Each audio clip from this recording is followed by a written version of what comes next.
The bloody war with terrible demons lasted for 150 years, and one day it still ended with the victory of people. This day gave long-awaited relief and gave people hope for a new life. However, as expected of a man named the strongest of the 6 generals, he was too narcissistic and careless. The heroes considered themselves the saviors of the world and decided that now all they had to do was to collect the trophies and finish the journey of capturing the dungeon. The last step to complete victory was to defeat the Demon King. But all the heroes were confident in their superiority and were already ready to return peaceful life to all mankind. The heroes thought that when the territorial conflict was over, all problems would disappear. But the events that followed came as a surprise. In the end, the demons did indeed disappear from the face of the earth, but what remained were monsters that became valuable resources and inhabited many dungeons around the world. This became the dawn of an era of adventurers that has lasted to this day. 20 years had passed since the conquest of the Demon King. A group of young adventurers decided to explore a dungeon that was numbered 125 and called the Steam Furnace. At the head of the group of inexperienced adventurers was a girl named Tina, who felt confident and constantly asked her partners not to ask her too many questions. Tina talked about the dungeons that were built by demons and were the basis of their civilization. In fact, even now that the demons were gone, their technology and ecosystem continued to persist in the dungeons. Throughout the years of research, many processes continued to remain a mystery, and the space in the dungeons continued to hold many secrets and surprises. One of the boys reminded of the treasure, but Tina said that this dungeon was more than half conquered and it was unlikely that anything of value or monsters could be found here. But despite the easy walk, one still needed to be careful, because otherwise one would not receive the F-rank adventurer's certificate. Tina was a little tired of the noisy company of young people, but still guiding newcomers was a good job,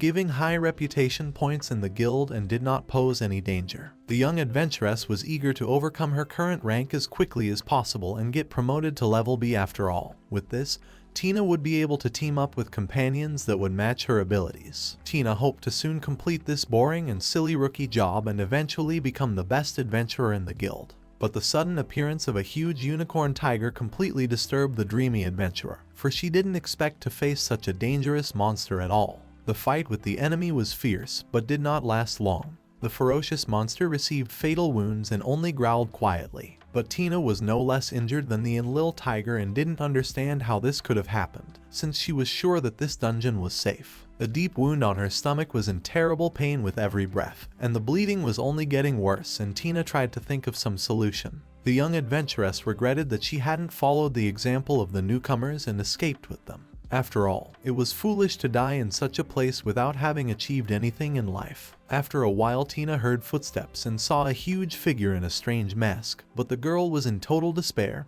and asked for help. After a few minutes, the unknown savior removed the mask and claimed that the girl looked like a useful person. Although every adventurer knew the obligatory rule of never facing demons, Tina was shocked by what she saw and realized that demons were indeed not completely exterminated, and the fact that they were lurking in the most remote areas was not just an attempt to scare the adventurers. The rule about demons stated that if an adventurer met a demon, he could kiss his life goodbye. Tina was terrified of such an encounter and began to beg not to kill her. But the huge lion-necked demon ordered silence if the girl wanted to live a little longer. Tina obeyed the monster, but continued to cry quietly. The demon advised her not to resist and carefully examined the serious wound on her stomach, which could be fatal if left untreated. The demon then offered help in exchange for the girl making a contract with him. It was a bloody contract of absolute obedience. Tina was ready to take this desperate step and stretched her bloody hand forward. But before doing so, the demon warned that if the girl had something more important than her own life, she had the right to refuse such an offer. But in the end, Tina chose her future because she wanted to live, so she made a bloody contract. After a while, the girl woke up and was surprised to realize that she was still alive and much better. The room Tina was in was unfamiliar, and the adventurer did not even immediately believe that she was still in the dungeon.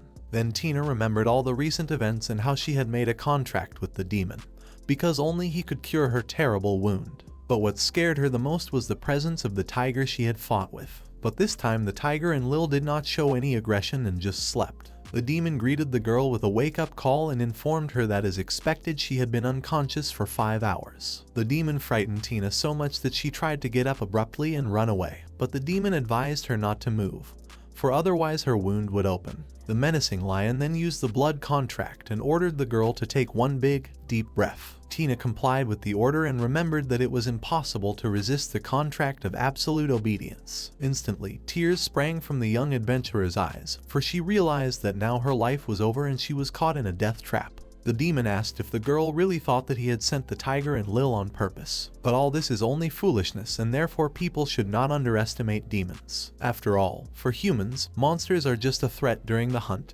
and they are valuable trophies for money and fame. But for demons, monsters are good neighbors and there is no reason to use them for foolish plans. So if Tina has realized her delusion, she can thank the monsters for their help. The girl only now saw a small slug on her stomach that completely covered the wound. The slug really scared Tina, but the huge lion advised her not to try to pull the slug out of the severe wound, because otherwise she would just die. The demon explained that when Tina had recovered a little and was able to move, he would say goodbye to this place and go deeper into the dungeon. Meanwhile, a rescue team consisting of a team of adventurers of rank B had already descended into the dungeon, but failed to find the missing Tina or any monsters. The leader of the squad was outraged that the newcomers had left the girl alone and ran away, and Tina was forced to cover for such cowards. One of the rookies explained that they were only following Tina's orders and couldn't help in that situation anyway. In the end, the rescue party reached the deepest part of the dungeon, but no results were achieved, and there was nowhere to go further. Just at that moment, the demon, along with the tiger and Tina, went deeper into the dungeon,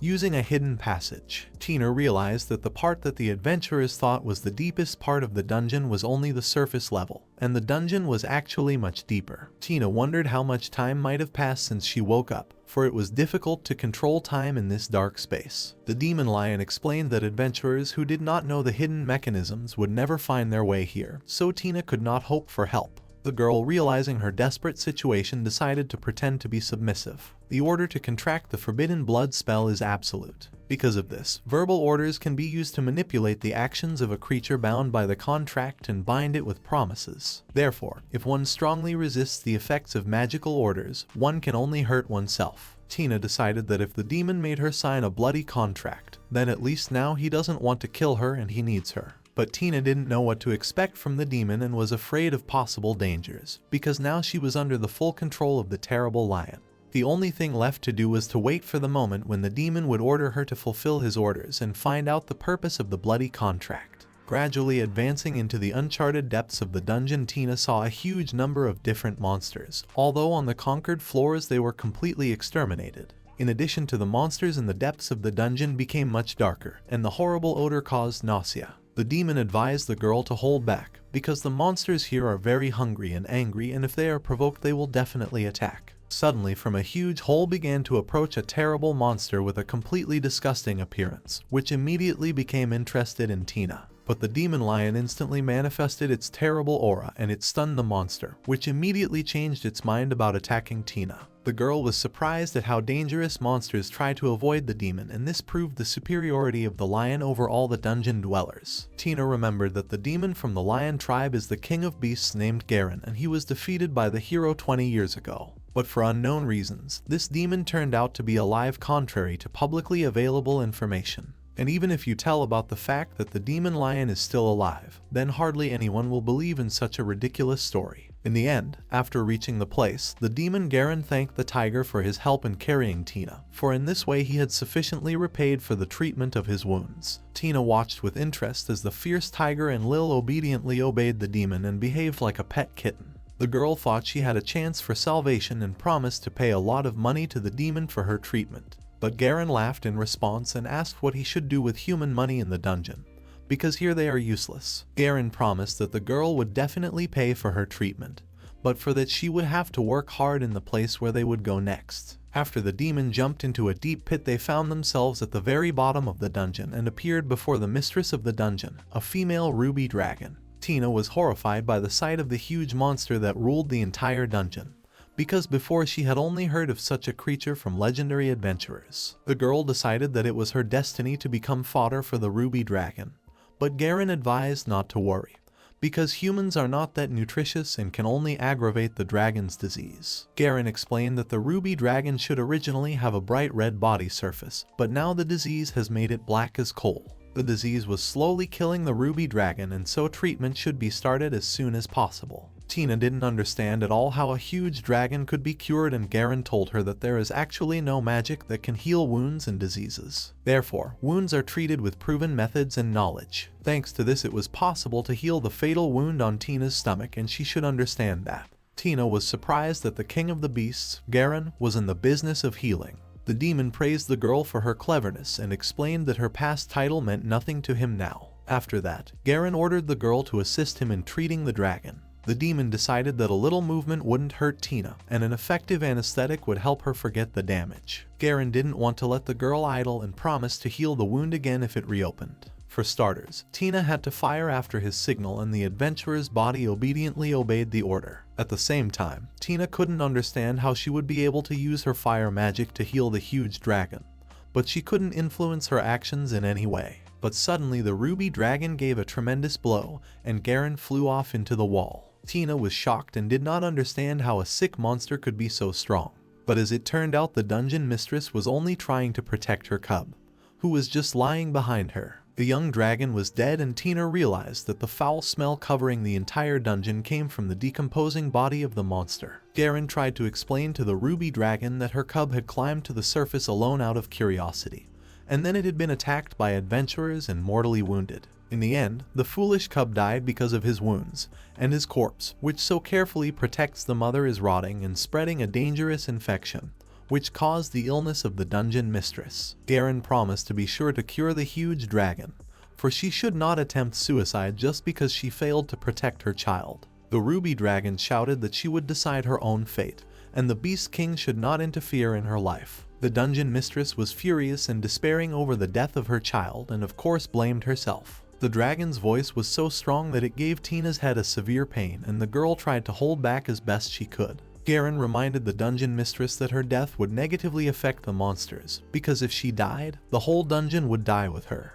But the dragon replied that no one else mattered to her and she didn't care about the fate of the other monsters. The ruby dragon reminded that the demon who made her the mistress of the dungeon has long since disappeared, and the sounds of people crawling upstairs have not stopped. Therefore, there was no point in living, because the demons had lost and the demon king was dead. The dungeon mistress blamed Garon for the defeat and the fact that he now wanders senselessly as a ghost among humans and can't realize that the dungeon is a grave for monsters. The Beast King decided not to give up and blocked the dragon's blow, though he admitted to his secretive lifestyle. The dungeon mistress recalled how the demon king was destroyed by a human hero, and all those who believed the Beast King and fought for him died, and so it was unfair that Garon was left alive. Garon confessed his unwillingness to live in such a position, and the dragon asked why he didn't end it himself. But the king of beasts roared and said that he was simply not allowed to die and he could not influence it in any way. After all, he still had obligations to fulfill, and that was the only purpose in life. Therefore, the ruby dragon must also remember the role she must fulfill in this dungeon. After all, she was specially made the mistress of this place. Garon gave strong blows to the dragon and explained that after losing to the hero in battle, he was saved by his teacher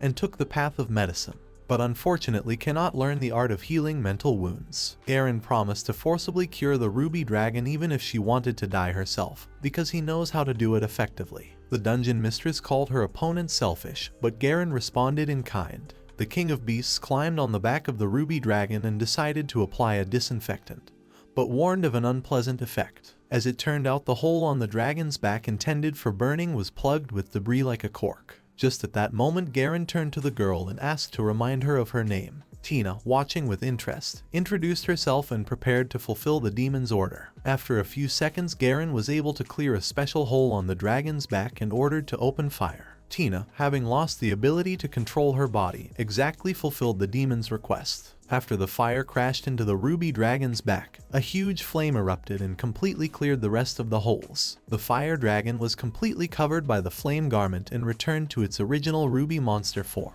The dungeon mistress continued to resent it and tried to figure out why the Beast King couldn't leave her alone, because despite her body being restored, she had no desire to live. Garon asked the dragon to calm down, because when the body is healed, the soul can also find the meaning of life, because there are always options that are better than death. Garon admitted that he personally does not want the dungeon mistress to die, and so she must choose the path of life and come to terms with her loss. The dragon asked if she should now be in the business of maintaining the dragon vein, and Garon asked her to consider her own fate, for now her cub was dead and she was only hurting herself over his corpse. The dungeon mistress pondered over the words of the king of beasts. It was hard for her to realize that she was slowly dying because of her cub.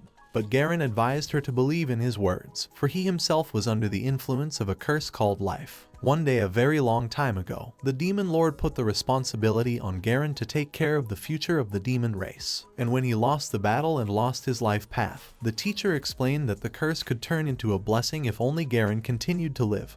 And then those words were a real revelation. Garon stated that this was why he was going to heal, to turn death into a curse, and the ruby dragon will long continue to live until the day he himself realizes that the curse will be broken. Meanwhile, on the second floor of the dungeon, the adventurers' rescue team felt a strong vibration and they couldn't understand what exactly was causing the powerful underground tremors. The adventurers of course did not know what was happening in the depths of the dungeon, where the ruby dragon showed its power and the walls shook. All the monsters living there sensed the rebirth of the dungeon mistress and decided that now they could get protection. Tina watched carefully and realized that the air heated by the flame of the ruby dragon was coming through the hole in the cave, and so the stale air in the dungeon disappeared. It was ineffectively circulating the air in the dungeon that was one of the most important tasks of a dungeon mistress. The young adventurer was fascinated by what was happening, because in addition to purifying the air, the entire dungeon was overflowing with magical elements. The dungeon mistress asked if Garon was satisfied now. The demon replied that at the moment the concentration of magical elements had normalized, and the environment in the dungeon would soon return to normal, which was a great achievement. Garon regretted the death of the dragon cub and explained that if he could have been here earlier, he might have saved it. But the dungeon mistress thanked the lion for his sincere emotions and feelings, for she was primarily to blame for the death of her child. The dragon confessed that she had not been able to look after the cub, so the grief from the loss would not go away throughout her life. The dungeon mistress did feel relief after her body was healed and the flames were once again hot and bright. The ruby dragon began to remember her cub's face as he happily bathed in her flames, and many monsters played with him. The cub loved being in the dungeon. Unfortunately, his thirst for exploration led to tragedy. The dungeon mistress promised to keep living and keep burning so that her memories of the cub would never be extinguished, and also to protect the dungeon from various threats. The ruby dragon thanked Garon for healing her body and soul and gave her a huge piece of horn as a reward. Tina was shocked by such a gift and asked if she could really take the horn for herself. Garon replied that after everything is over the girl can keep the trophy, but before that comes there is one more thing to do. It all had to do with paying for the treatment. Tina decided that the guild representatives would never believe that the king of beasts had taken the path of a healer and heals monsters and dungeon masters. But all these events inspired the young adventuress, for she liked to be involved in something incredible. The girl remembered Sasami's Hero's Diary, which was a necessary manual for all adventurers. After all, even in this popular book, which everyone practically knew by heart, nothing like this was described. Tina had already completely calmed down and forgotten how she had originally thought Garon was a terrifying demon. But in the end he saved her from being killed and is quite normal to socialize with. The young adventuress at this point wanted to know more details about demons and about Garon, who seemed like a very interesting character. Tina asked the king of beasts if he had changed his opinion of humans after their communication, or if he continued to consider them enemies. But Garon only growled in response and advised her not to ask unnecessary questions. At that moment, Tina remembered that she was facing a real demon, though she didn't know yet that she would be able to write her name in history in the future. From that moment on, another story about a human and a demon began, which could be a great story for future heroes. The main principle of evaluating adventurers in the guild was the rank system, and the higher rank a person had, the better they were treated. It had been a long time since the war with the demons had ended in the world, but adventurers constantly dreamed of the instant riches they wanted to find during their adventures. Tina returned from the dungeon and decided to bid farewell to the horrible inn as soon as possible. The administration of the Adventurer Guild located in Rufaldo Mansion was shocked by the trophy that Tina had brought. The guild head looked at the flaming ruby dragon horn that radiated heat with interest. Such an artifact was impossible to forge, and its size indicated that it belonged to the master class. The rookie adventurer squad apologized for their behavior in the dungeon, but Tina decided not to tell the truth and replied that she had defeated the tiger very easily. Everyone was marveled at the girl's ability to find the hidden floor and defeat the dungeon master single-handedly. Tina of course enjoyed the praise, but realized that all her achievements were not true. The wound that was still hurting reminded Tina of the events in the dungeon. After all, she still could not believe that together with the former representative of the king's army to the demons, Garon was engaged in healing the dungeon mistress. In the end, the leadership of the Adventurers Guild handed the girl a huge sum for the flaming horn, as the authenticity of the artifact was confirmed, and the task of exploring the dungeon was officially finished. All the necessary documents were signed and the steam furnace dungeon was now considered captured. After that, Tina found her name among the dungeon invaders, which meant that she had completely fulfilled Garon's requests. Before leaving the dungeon, Tina received 2 orders from Garon. First, the girl was not to divulge any information about the Beast King to Garon. And secondly, she had to petition the Adventurers Guild to complete the capture of the steam furnace dungeon.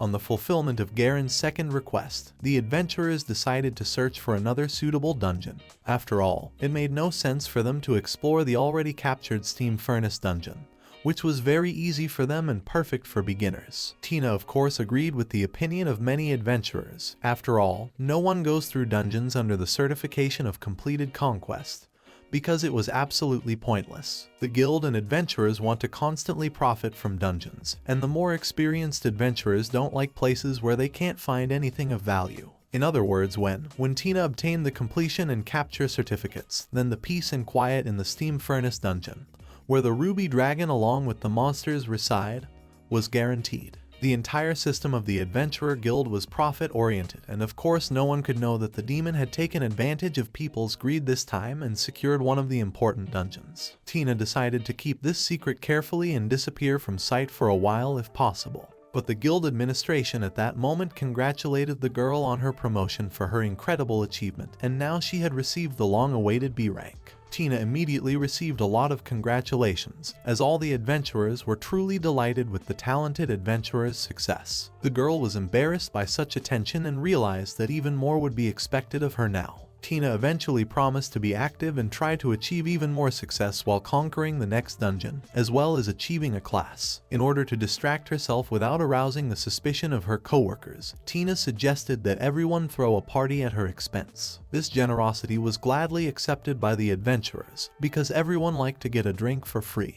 Meanwhile, Garon was traveling through the forest and gathering medicinal herbs. During this walk he met Erdomo the Raven, whom he had not seen for a long time. Erdomo praised Garon for successfully normalizing the steam furnace dungeon, and now the King of Beasts had proven his ability to do the minimum amount of work. Garon explained how he had managed to prepare a false lower floor where the adventurers were completing their research. In disguising the dungeon's demise and petitioning for the completion of the takeover went smoothly and solved the problem with the pesky adventurers. Erdomo of course already knew that Garon had used the blood contract he received, but it still seemed too weak a decision to use it with an ordinary girl. After all, a blood contract is a very powerful way that can be used to secretly manipulate human society. Garon didn't want to listen to the remarks and advised the demon army advisor to give the blood contract to a smarter demon instead of him. But Erdomo asked not to be impertinent, but merely to listen to him calmly. Erdomo reminded that only a few demons are able to move in the outside world dominated by humans. And even if it is a sinner like Garon, he will not get the opportunity to loiter. But a lot of the dungeon's salvation is helped by the stupidity of people who don't know about the existence of the dragon vein, because they are only looking to take over one dungeon after another and don't suspect the existence of anyone other than ordinary monsters. Garon inquired about the situation on the island, and the demonic army advisor explained how the collapse of the fifth island happened. Erdomo explained that as long as they couldn't create new dungeons, then the dragon load would only get weaker, and many followers had already given up and resigned themselves to the demon's demise. Garon promised not to let the demons die and stop the adventurers from further taking over the dungeons. And in the future, be sure to find the medicine needed to heal the demoness. And if these two important things could be accomplished, there would definitely be hope for the restoration of the demon race. Erdomo asked the lion if he could be confident in his abilities, for he had failed in his duty once before and had been defeated. Garon threw his sack at the raven and angrily replied that he would definitely fulfill the oath he had made to the dead demon king. Garon then explained that the bag contained the ingredients for the medicines he was able to obtain, as well as instructions for their use, and so all of this should be used in the treatment of the demoness. As a farewell, the advisor of the demonic army ordered Garon to go to the next dungeon immediately,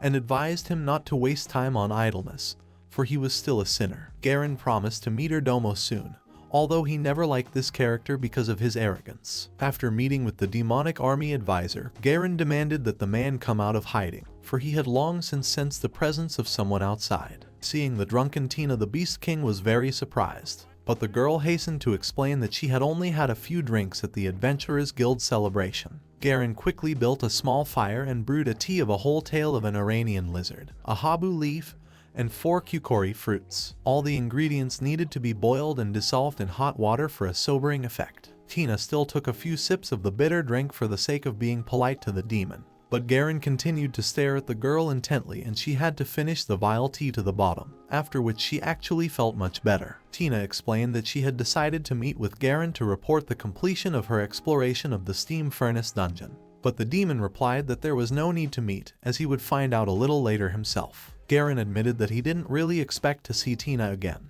who could have just run away from these places. Though with the help of the contract, she still couldn't tell the whole truth about what had happened. Tina confessed her fear from the bloody contract, and that's why she couldn't decide to run away, but fortunately managed to sell the flaming horn, which brought her a huge amount of money, and now she does not need anything. The girl assumed that Garon was going to the next dungeon and wanted to go with him in order to get some more valuable trophies. The demon lion was surprised at such insolence and asked not to look at him as a fool, but Tina slightly worriedly reminded about her magical abilities, which would definitely come in handy while exploring the dungeon. But the demon advised the girl to look at things realistically, for she was now completely in his power for the rest of her life, and it was foolish to seek to grow as an adventurer. But Tina did not perceive the bloody contract as something that could completely change her life and decided that everything would be fine. The girl stated that if Garon really wanted to take her life, it was unlikely that he would ask to pay for his treatment, which meant that she shouldn't worry about her future. Tina admitted that as a child, she had seen a lot of horrible people who had power,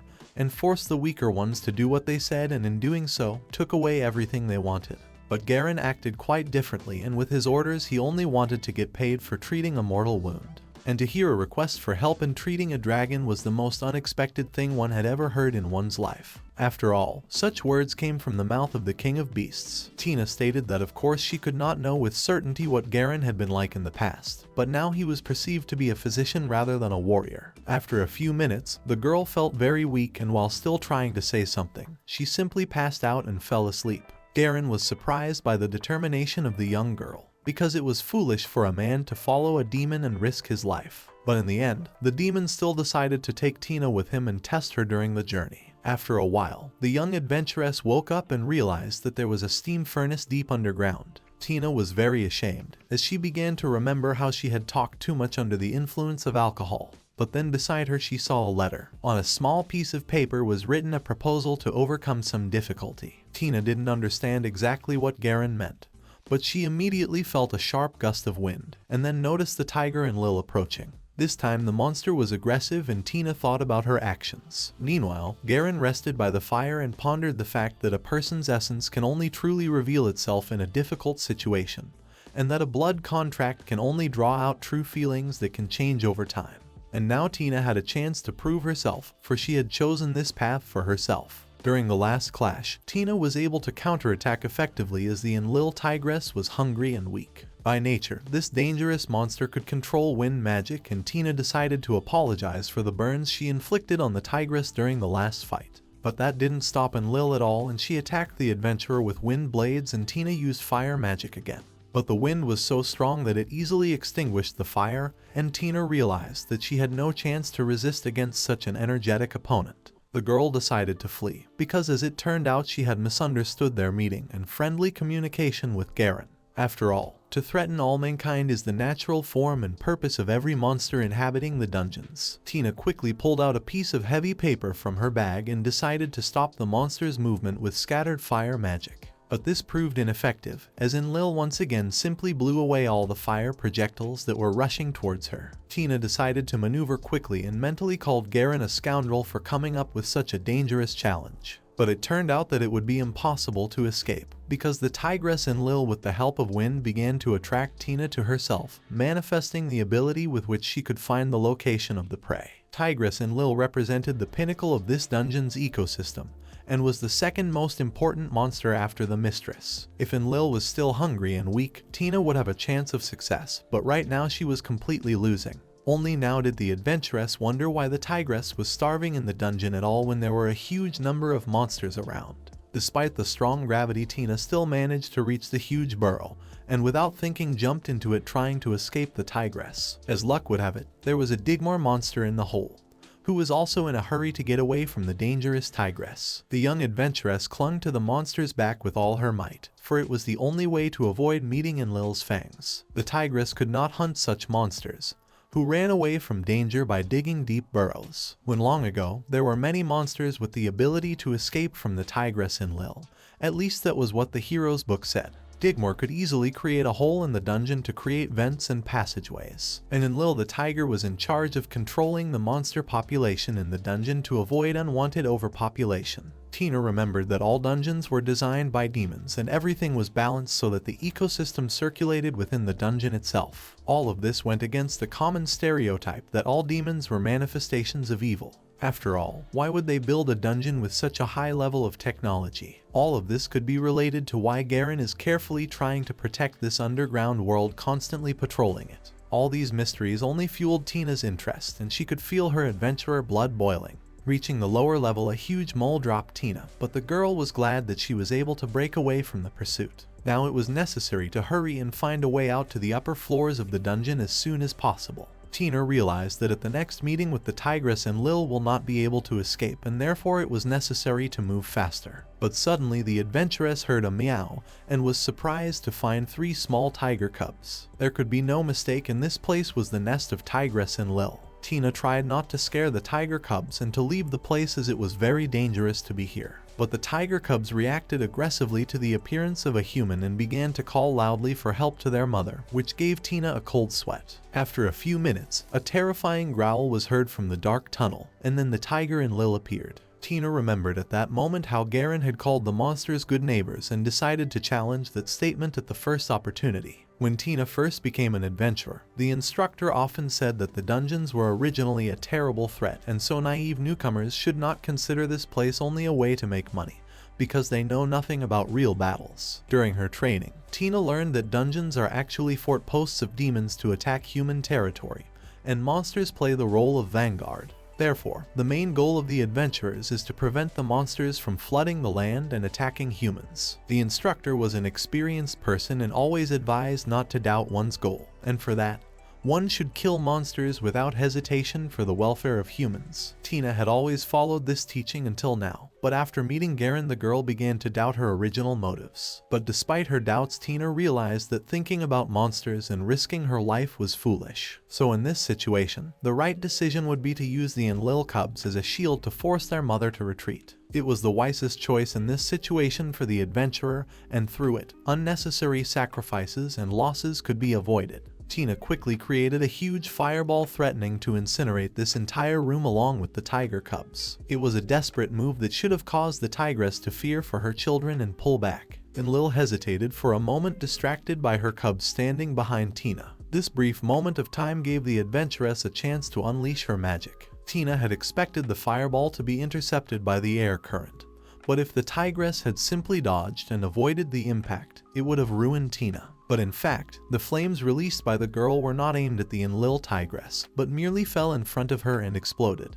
The tigress at that moment decided that the adventuress had made a fatal mistake and was sure that the wind blades released by her would pierce her prey through. However, the wind blades lost their deadly power as they were blocked by a wall of air heated by the heat of the flames and turned into an upward flow. Taking advantage of the tigress's confusion, Tina began to rapidly run towards the monster while simultaneously releasing fire magic. It was all an incredibly dangerous maneuver, but eventually the young adventuress was able to reach her goal and grab the tigress by the horn. Tina tried to repeat Garon's actions and, holding the horn tightly, began to calm Enlil, promising that she would not harm the small cubs. Gradually, the tigress calmed down and even began to swish her tail in a friendly manner. Tina thought that she should have remembered all of Garon's actions earlier, for it was obvious that monsters did not follow demons unconditionally. After all, the Digmore demon lion had been forced to retreat, while the ruby dragon had been persuaded by words and actions. For Enlil the tiger, the horn is an essential organ for releasing magic and a symbol of power. Therefore, if one touched the horn, it would mean defeat for the tigress. Tina was pleased that there were alternative ways to resolve the conflict other than killing each other. Now Tina realized that demons are excellent monster experts and really wish to be good neighbors. But suddenly there was a terrible noise and Tina noticed dark magic approaching.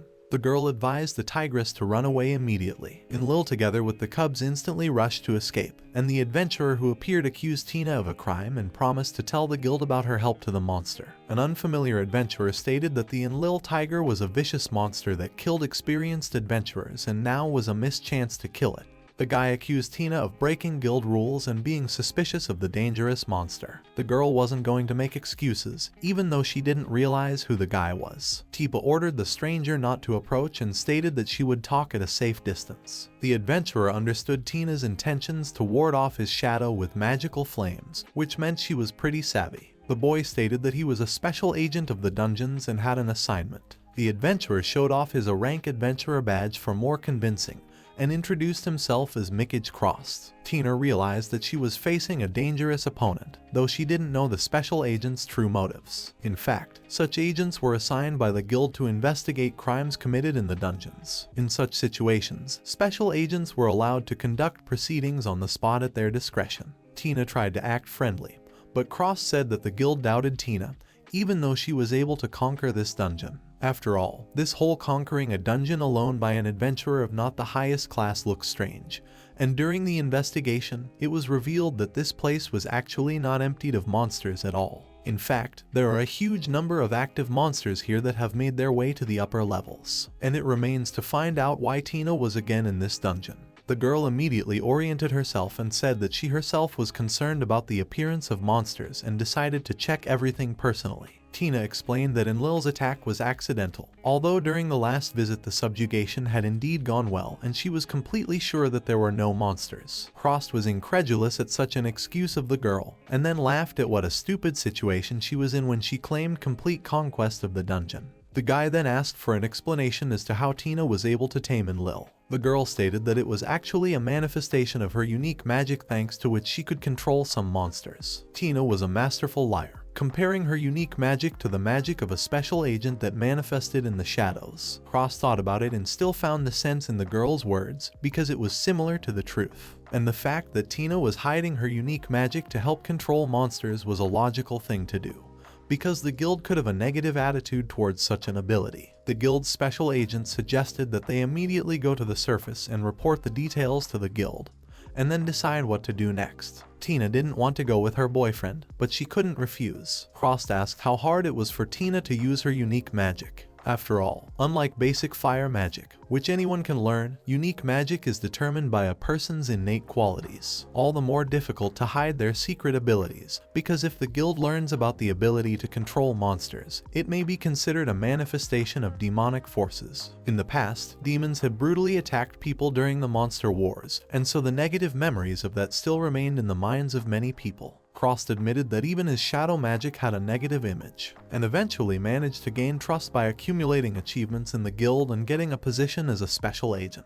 But it took hard work to get there. Crossed explained that someone who is in an indecisive position usually experiences hatred from the people around them. Tina listened to the adventurer in silence and pondered the possible risks. After all, if she was going to help the demon Garon, she had to be prepared to confront the guild and the humans. The girl had already realized that she was on the path of lies, because all her motives for being in the dungeon and the nonsense about unique magic were a complete fabrication. Despite her trust in the demon Garon, Tina knew nothing about other demons, so she decided to find out more information personally. After all, relying on rumors of a war that ended before she was born was foolish. Soon Tina and Special Agent Crossed were able to reach the upper floors of the dungeon without incident, and it was a relief. The young adventuress decided that it was safe to take it easy now. Crossed agreed with the girl, because now she could not use the help of monsters and immediately attacked her with shadow magic. Tina was completely shackled with magical fetters, and the friendly guy turned into an aggressive man who threatened with a knife. The girl tried to find out why Cross showed aggression and distrust. But as it turned out during the joint return from the depths of the dungeon, the special agent noticed on Tina's hand the crest of the bloody contract. The young adventuress tried to justify herself, but Crost explained that nowadays blood contracts are forbidden in all countries, and the methods of using such magic are strictly confidential information, because only demons can use it. About such nuances Tina of course did not know and asked to ask questions in a more friendly atmosphere. But Crost, not removing the dagger from the girl's neck, said that this is not a conversation, but a real interrogation. The guy promised to kill Tina immediately if she tried to use the spell, although she herself should realize that resistance in such a situation is useless. Tina tried to explain that there was nothing dangerous about her, but Crost advised her not to deny the presence of demonic influence, because it couldn't be otherwise. Crost explained that he wanted to trap the demon that had forced Tina into the bloody contract. But to do this, the adventuress must provide all the information she knows. The special agent promised to take into account cooperation, because it is a mitigating circumstance, and so it is best to tell all the circumstances that led to the conclusion of this contract. And when the demon is discovered, the guild will take action and form a punitive detachment of high-ranking adventurers for the guaranteed destruction of the enemy. Crost demanded important information about the demon physical characteristics, weapons, abilities, and everything else. Tina must not succumb to the demons and must fight back as the hero Sasami once did. But what if Tina can't do that? Then it means she has become a demon's puppet and deserves to die immediately. The young adventuress hesitated, but even though she was in mortal danger, she replied that she had nothing to say about demons. The guild's special agent regretted that Tina was completely at the mercy of the blood contract and offered to say something before she died. The girl stated that she wasn't really a puppet and no one was telling her what to say. Tina knew that Garon could have completely subjugated her mind and body, but still didn't do it, so it's not a decision. Tina decided not to betray her savior even on pain of death, and it didn't matter whether it was demon or human. At that, the adventuress did not want to die foolishly, but even if it happens, it is better not to say what she herself does not want. But suddenly, Crost put away the dagger and loosened the magical shackles, and then greeted the demon Garon. The King of Beasts thanked the boy for his efforts and explained to Tina that her ordeal was now completely over. Crost apologized for his deception and admitted that he was actually on the side of the demons, and his status as a special agent of the guild was just a fiction, and it was all played out to test Tina's loyalty and resilience. The same thing had happened to Enlil, and if Tina had any evil intentions, her touching the horn would not be able to calm the tigress, and the answer to the last question made it possible to know Tina's true intentions. Garon thanked the young adventurer for her bravery and loyalty and called Tina his close comrade. The girl was extremely annoyed by such a cunning plan of Garon, because she had to experience a lot of negative emotions during all these deadly trials. Tina eventually couldn't contain her anger and sent Garon's demon up her ass. After all, it was despicable to set up the news of this absurdity just to get her opinion. Tina was shaking with rage and headed towards the demon, promising to never forgive him for such a despicable act. Tina screamed and expressed her hatred, for her honesty could not be doubted. The girl really believed that she would die for her beliefs, and it turned out to be just a stupid prank. The adventuress said that only a fairy god was allowed to do such things, and Garon was just a king of beasts, and who he thought he was, organizing such tests. Garon was embarrassed by Tina's accusations as well and thought for a moment before answering. Crost was surprised, for he had expected instant punishment for Tina because of her words. The adventuress stated that she didn't want such cooperation where there was no trust. But Garon suddenly agreed with Tina's accusations and did not express any indignation. The King of Beasts admitted his mistake and explained that he had always been hostile to humans, but it was unnecessary to arrange such a despicable test, though words alone would not be enough to justify it. Suddenly, Garon knelt down and sincerely apologized for the trouble he had caused. Crost and Tina were shocked at what was happening. After all, the demonic Beast King himself kneeled before an ordinary girl. Tina still calmed down a bit and replied that she didn't want to change her mind and didn't want to deal with Garon anyway. But the King of the Beasts asked for a chance to show proof of his trust and suggested that Tina change her mind. Garon promised one time to completely obey everything Tina says, and then he could believe in his sincere intentions. The young adventuress was interested in such a possibility and asked if Garon would honor her request to die if she wanted to. Crost was shocked at such insolence, but the King of Beasts promised to do so if Tina really wanted it. The girl thought about this proposal and Garon explained that he needed Tina's help in one matter and promised not to make any more such performances. In the end, the adventuress agreed to cooperate and promised to reach wherever she had the strength to go. Garon thanked her for her trust and promised to take care of her. Monster slime is considered the weakest representative of the world of monsters and is easily mined and sold as a material for items. But such a monster also has an unknown side that not all people know about. 2 days after her ordeal in the dungeon, the adventurer of rank B, Tina, was in the city of Heimer and was enjoying a great dish of slime noodles and chicken broth. The girl wanted to buy supplies and equipment and then leave the hotel room. After that, it was necessary to inform the guild of her move and think about future employment. Garon asked to prepare as best as possible for the journey to the next dungeon. Tina didn't know what to expect and was very nervous before starting her own switch. Before leaving the city, Tina decided to enjoy the delicious local cuisine, for she didn't know how long she wouldn't be able to eat such great food. The spicy soup was with crispy noodles was the specialty of this place. But suddenly Garon joined the girl and Tina immediately said that if anyone found out about the presence of the king of beasts in the city, it would cause a real panic. But Garon explained that he needed to check on the monster that was provided to Tina, and it was a slime. Tina didn't immediately realize what he was talking about and thought that Garon was interested in the slime dish. But as it turned out, it was all about the slime that was used to treat the wound on her stomach. The girl only now remembered that the slime actually continued to stay with her. Garon explained that this slug was special and almost impossible to replace. The girl was a bit indignant and asked Little to give her time so she could prepare the slime, then ran out of the room. The fact was that Tina had just thrown such an important slime into the trash garbage can, for she didn't know of its value and now needed to get it back as soon as possible. But returning to her room and going to the trash can, the girl could not find the slime and was puzzled, because the discarded slime could have crawled away somewhere in the meantime. The thing was that for a long time people perceived slime as a material and not as a living creature, and in her childhood Tina even earned thanks to hunting slime.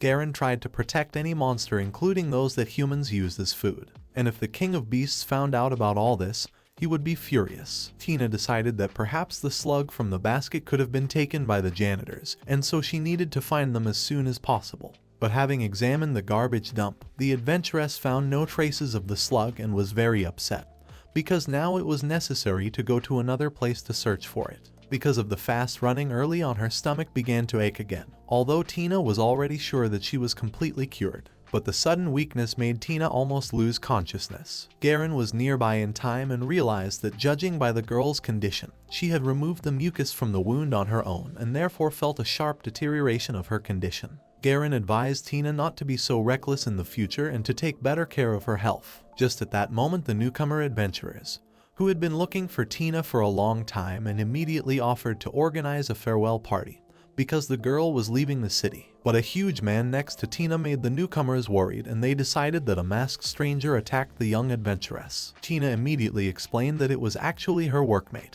and they were currently on a search for a scavenger slug that had made its way into the sewers. Tina offered the newcomers to join them, but the frightened adventurers immediately declined to participate in the adventure. Garon praised the adventuress for her ability to lie convincingly, though it was becoming a common practice for her lately. Tina eventually admitted that she had thrown away the healing slug and now did not know where it was. The adventuress confessed her stupidity, for she had no idea how important a monster the slug was. Garon offered to stop making silly excuses and then asked her to help him light one item. Tina helped to light the small vessel in Garon's hands. The king of the beasts explained that the smoke would help them find the lost slug.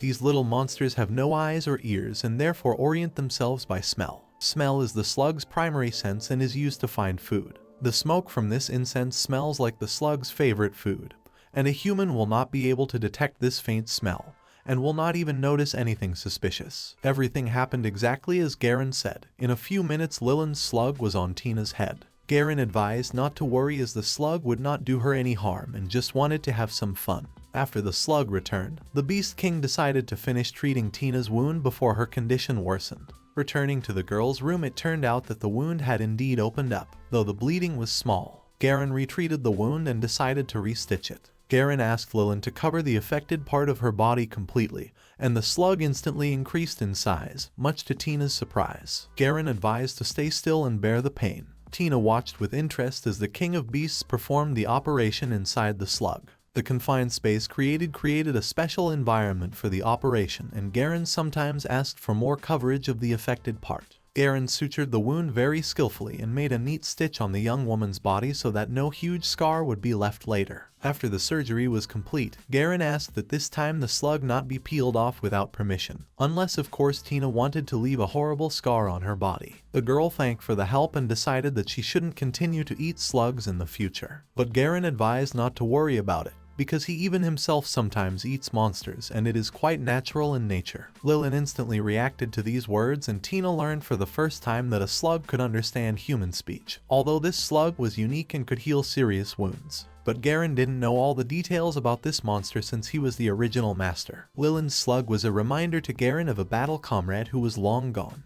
Garon explained that Lilin was a friend of Dataros the Mechanical King, who was one of the 6 generals of the Demon King's army and had also participated in the terrible war. 20 years ago, Dataros silently hid Lilin in Garon's body, and thanks to that, the Beast King didn't die after the battle with the hero. Such an act was very strange, but Garon had always felt a real concern from her friend. But unfortunately now Dataros was no longer around in this world, and sometimes he was very much missed by Garon. Tina remembered reading in the hero's notes that all 6 generals were defeated by the hero in the last battle, and only Garon was able to somehow miraculously survive. The Beast King stopped talking about his past and said that tomorrow they would leave this city and head to the next dungeon. The next day the travelers set out on a long journey, and as it turned out, they had to travel for at least a week. Tina hadn't expected such difficulties, as moving through the mountainous terrain was a challenge. Soon Mickage Cross joined them and decided to deliver an important message. The young demon follower acted as a spy and liaison and was always trying to find important information. Cross reported a monster that was being attacked by humans and needed immediate help. This monster turned out to be Armagica, and everything was happening not far from this place. Garon was of course interested in this event and explained that Armagica is classified as a red species of monster and is in danger of total extinction. That said, the King of Beasts ordered the girl to stay put and wait for his return. Tina disagreed with this decision and wanted to help. Garon did not want to waste time arguing and ordered the adventuress to fulfill his request. But Tina reminded him that she had experienced many hardships getting to this place and didn't want to be treated as an outcast. Tina stated that since they were comrades now, they should always act together. But Garon explained that during the defense of the monsters they would have to come into conflict with the humans, and that might be a problem for Tina. The girl was frightened, but Garon explained that he wasn't really going to fight with humans, because a forceful solution to the problem would draw unnecessary attention. Tina asked how they would then be able to save the monster from the adventurers. The demonic lion said that in that case, they would use one of the survival strategies, which is cunning and deception, which means Tina would be able to show her abilities. Monster subjugation request was a job to help monster victims. Tina was usually good at such tasks and was well rewarded. But this time, the young adventurer would have to deal with a completely different task, and her perception would completely change. Soon they reached the right place, where the terrain was very uneven and the trees were completely broken. Garon surveyed the area and smelled a strong odor of blood. Nearby was a wounded Armagic needle-skinned monster in a terrible condition. From the looks of it, it was desperately fighting for its life. Garon decided that the monster had managed to escape from the adventurers and needed to be helped immediately. Tina was surprised at Garon's confidence, for he very carelessly began to approach the dangerous animal. But as it turned out, Tina's misgivings were not in vain, for the Armagica instantly attacked the King of Beasts. Garon roared in pain and tried to explain to the wounded monster that he was not an enemy at all and wanted to help heal the terrible wounds. Armagica did not repeat the attack, and Garon decided to try to inspect the monster's wounds again. The wounds appeared to be very deep and dangerous, and so they needed to be treated urgently. Tina was more worried about Garon's wounds at this point, though the short monster explained that he was fine and all the damage would heal without treatment. The adventuress disagreed, for it was foolish to hear such a thing from a doctor. Tina reminded the King of the Beasts that he was a doctor himself and should take care of his own body first, and then treat the monster. Garon praised the girl for her attempt at manipulation, but decided to take care of the monster first. Tina didn't want to give up her idea and promised to take care of the Beast King's wounds, as she was an adventurer and had some medical knowledge. While Garon was treating the deep wounds of the huge monster, the young adventuress was taping up the injuries on the Beast King's body. The wounds on Garon's body were actually not that deep, and the tough fur did a great job of protecting him from the monster's dangerous needles. The girl noticed how strong and scarred the body of the Beast King was, and Garon must have been in dangerous situations many times. As a general of the demonic army, he had to lead his followers and participate in the most brutal battles. Garon asked Tina to help him after she finished treating the wounds. The girl was not sure of her abilities and did not know how she could help in treating the monster. Garon advised her to learn the art of healing, because it would come in handy, and he would tell her all the details during the process. Tina was happy to learn a lot of new things and agreed to help Garon. As it turned out, the Armadzik was difficult to treat surgically because of its needles that covered the entire body, but this time the situation was a little different. The heavy lacerations from swords and spears were bleeding profusely and needed to be stitched up. Soon Tina had her gloves on and was ready to help. Garon advised her to be as focused as possible, otherwise Tina could hurt herself on the sharp needles. The young adventuress took the matter seriously and held the huge needles while Garon reached the laceration and tried to treat it. After examining the wound, Garon asked the girl to illuminate the spot for him with a flame. The Beast King also explained that this wound could not be stitched up due to the fact that the Armadzik's skin was incredibly hard and an alternative treatment would have to be used. Garon used a type of cactus that becomes very sticky when boiled. The sticky substance is applied to a clean cloth and thus glues the deep wound. Monsters are completely different in size and body structure from humans, and therefore it can be very difficult to heal even a single wound. After a while, the joint efforts managed to glue and treat all the wounds on the body of the huge monster. Garon was pleased with the work and explained that after resting, the Armadzik would fully recover. Tina wondered how they would deal with the adventurers who would surely continue to pursue this monster. After all, until they get results, the adventurers would not give up on conquering the monster. Garon recalled his original plan of deception and suggested to be patient. But Tina disagreed with this solution, as they had nothing with which they could distract the experienced adventurers. Garon proposed to create a fake friend of the monster, because only in this way we'll be able to deceive the adventurers. But to do this we'll have to calculate the necessary materials. To make a fake model of Garon, I decided to use the needles that monsters drop during their lives. Lilin, meanwhile, had to collect the corpse slime at the Beast King's request. As it turned out, this special slime could mimic the dead soul of animals. Another name for this slime was deceptive carrion. This vile slime parasitized in the bodies of predators being eaten by them and thus evolved. Garon explained that this slime was usually abundant in the mountains and forests, but this was the first time Tina had heard of this kind of monster. The corpse slime itself resembled a moving piece of meat, but it was useful as a material, and all that was left was to gather all the materials needed to create the skeleton, meat, and skin. The Beast King was then going to surgically fuse all the ingredients together, and Tina was to assist him in this process. The work turned out to be very exciting and interesting indeed, and Tina learned how to skillfully stitch different pieces of leather together. Just at that moment the scout crossed appeared. As it turned out, the young man had been following the adventurers' movements all this time and now decided to report their approach. Garon looked at the false monster and realized that he had very little time left to finish the job.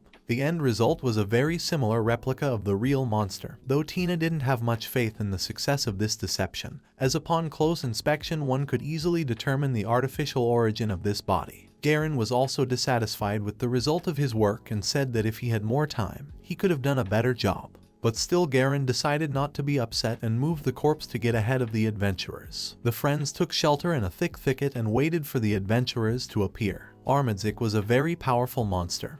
Hunting it was a difficult endeavor even for adventurers of rank B, therefore, if the deception was revealed, it could lead to a clash with Garon. Tina decided that if that happened, she would have to step in and stop the adventurers. After half an hour of waiting, the adventurers were heard approaching and the tension instantly rose to a maximum. The team of adventurers consisted of experienced members and they had been following the trail of the unkilled Armadzik for a long time.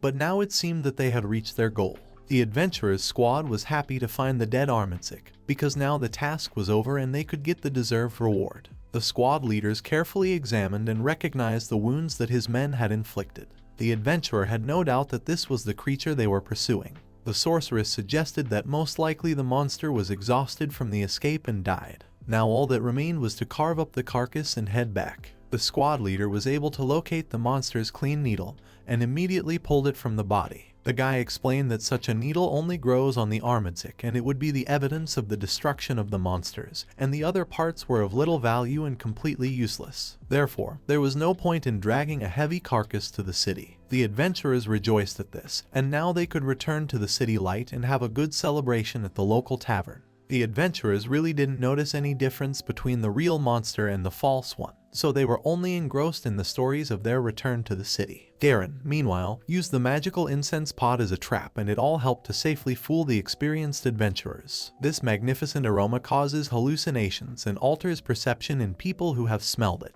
Thanks to the incense of reverie, it is impossible to make you see what is not there, but it allows you to change reality and improve it. Tina has already heard of similar traps that are usually used in dungeons, and these devices were created by demons. This incense of dreams shows the desire to the person who smelled the beautiful scent, and eventually he sees what he desires deep down.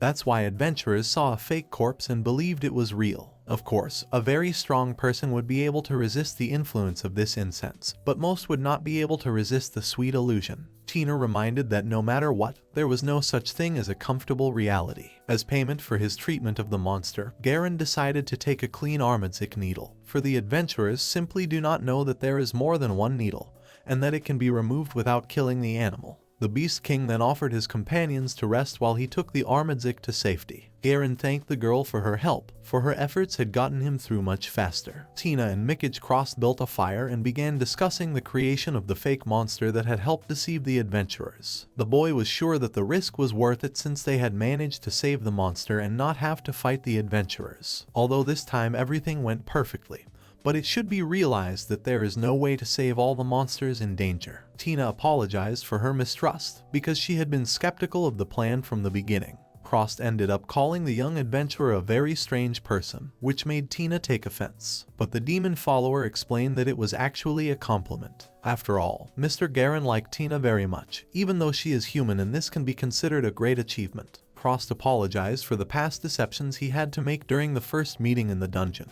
because in fact the whole scenario of that ordeal was entirely his idea. Tina admitted that she had guessed it, for it was unlikely that Garon would have dared to be so devious. Frost only laughed and said that there was no other effective way. After all, he really did not expect that there were people in this world who could completely believe demons. Tina realized the young demon's motives and thanked him for his apology. Currently, the main characters in this world were humans. Adventurers take the lives of monsters without any regret to gain fame and fortune, and Tina was such a person. After all, none of the people consider it a bad thing and treat it as a necessary job. But today for Tina was the other side of the coin, and she became convinced of the cruelty of humans and the ability of demons to compassion and mutual aid. Demons and monsters, in order not to give up in this world and not to lose their lives, continue to secretly resist and help each other. Tina decided that even if she were to hunt monsters, it would no longer feel like the right thing to do as it used to. But despite such doubts, the girl did not want to give up the profession of adventurer, because it was necessary to reach the highest status. Tina thought about finding a new way to be an adventurer, where she wouldn't have to be violent towards monsters. Garon noticed the strange expression on the girl's face after his return,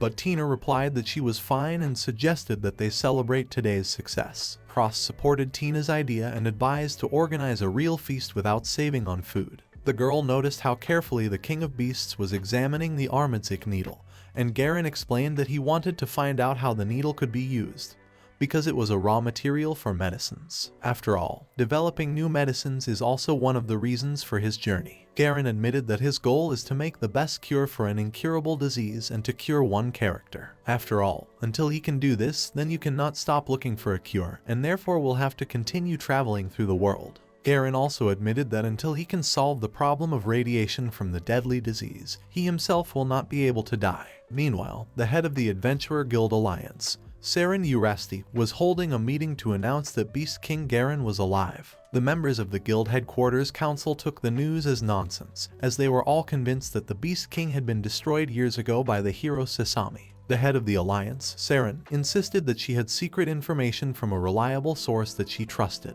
After that, discussions began about the possible consequences of Garon's appearance, and Saren advised everyone to take her words seriously. The Beast King Garon was considered to be the strongest demon that had shaken humanity, and now his rebirth after 20 years of peace could completely change people's lives. However, despite the danger, the information about Garon's revival should not be made public. After all this is such a dangerous factor that such information about the terrible demon could cause public panic among people. All participants in the secret meeting agreed to keep this information secret and cooperate to possibly repel the demon attack, as well as in the search for Garon himself. Saren urged all the participants of the secret council to find Garon and wipe him off the face of the earth, because the demons should not have any hope of reviving their former power. The further journey was on very steep mountain roads, as they had to avoid busy roads where there were people. Tina studied the map carefully and found out that after 4 days on foot they could only cover halfway to the next dungeon. But suddenly the girl lost her balance due to her inattention and fell off a cliff. Garon showed an incredible reaction and managed to save the adventurer, advising her not to look at the map while moving. Tina thanked him for his help, but Garon explained that despite their cooperation together, Tina was still not used to this kind of traveling and should therefore behave more carefully. Tina apologized for the incidents and admitted that she'd really never been west of Heimer City or traveled long distances. Garon advised that she should talk about such things, for even if Tina didn't know something, she could always ask and learn new things. Garon asked the girl where she was born if she had never been to the west of the country. As it turned out, Tina was born on the edge of the Egea continent of the eastern part of the Kuras region, specifically in the middle of nowhere. Garon explained that this place was very far from the area where the front was at the time, and so it was not surprising that Tina had little aversion to demons. The girl agreed that perhaps that was the case. After a while, the travelers reached the huge city that was the outpost, and now all that remained was to descend down the mountain. Tina was surprised by the demon's desire to pass through this busy place, because before they tried to avoid meeting people. But Garon explained that this outpost could not be ignored, and if the pass did not have a special stamp indicating the passage through the outpost, every traveler was wanted. The Beast King had taken care of the pass in advance, and now he shouldn't have any problems. But Tina was most afraid of exposing the demon from the staff of the outpost, because in that case it would have to fight with people and make a real hell. The girl sincerely wanted to avoid confrontation and unnecessary sacrifices. Also, Tina could not understand where the young demon cross disappeared again. Tina wanted to be sure that the true identity of Garon will not be revealed, and therefore was very worried. But the demon seemed calm and advised them to keep up. Soon the travelers found themselves on the busy street of the outpost, and young Tina was attracting a lot of attention from local merchants offering to buy their goods. Tina politely declined and continued to behave very cautiously among so many people, for they needed to pass this outpost without stopping.